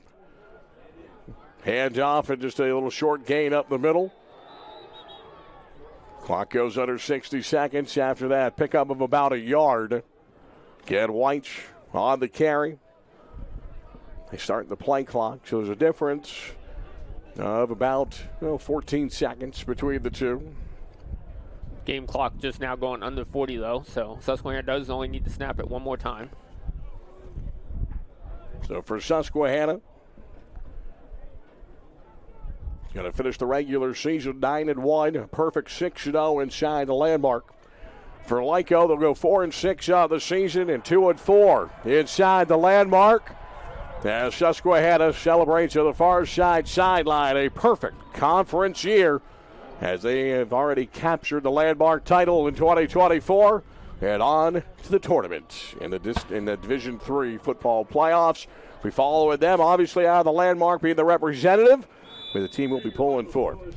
Final score 55-7 in favor of the number 6 team in the land, the Susquehanna Riverhawks over your Lycoming College Warriors. We'll take a quick timeout, back and wrap this one up here on Flow Sports.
Wrapping it up here from Girardi Stadium in 2024. Ian Catherine, Justin Hawkins. Lyco following this afternoon 55-7 in their final game of the year. And again, a lot of growths. Not necessarily the year that Lyco was anticipating after their success in the first year of the landmark last year. But again, I think there's some optimism the way that this game ended, especially with Joe Lyons and his performance there at quarterback. Obviously, some great players returning in Terrence Oliver, Dawson DeBebe, Carson Klein, Kasim Benson, these guys return. I think there's a lot of optimism going into 2025. Absolutely. I mean, we saw some bright spots throughout the year. There's stuff to build on. I think it's only a few minor things that make a difference. Figure out what's going on at quarterback. That's going to open up passing lanes. That's going to open up running lanes. We'll have chemistry with receivers. A lot of it was on the offense having problems this year, and I think it all goes back to the quarterback position. You get that figured out, like it was right back where they should have been. I agree 100%. I think there's going to be a lot of fun in camp, some competition. Competition in-house is never a bad thing. So, again, we'll see that growth. Want to congratulate all the seniors and those playing their last game here at Lyco. Best of luck as you move on to bigger and better things. And do want to thank everybody here behind the scenes, Nick Caringi, as well as Joe Gustina, his entire staff, my broadcast partner Justin Hawkins. Much appreciated, all the hard work put in throughout the season. It was a pleasure calling games with you, my friend. Abby and Katharina. Until next time, everybody, keep it real. Please come forward to receive your team's trophy.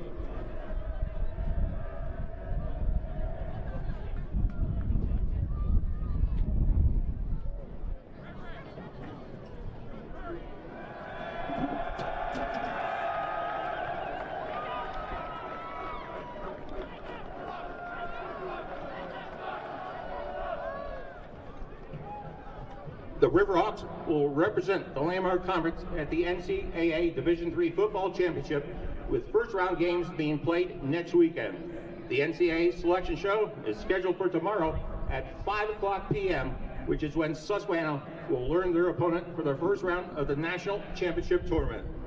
Thank you all for your attendance today. Please drive home safely.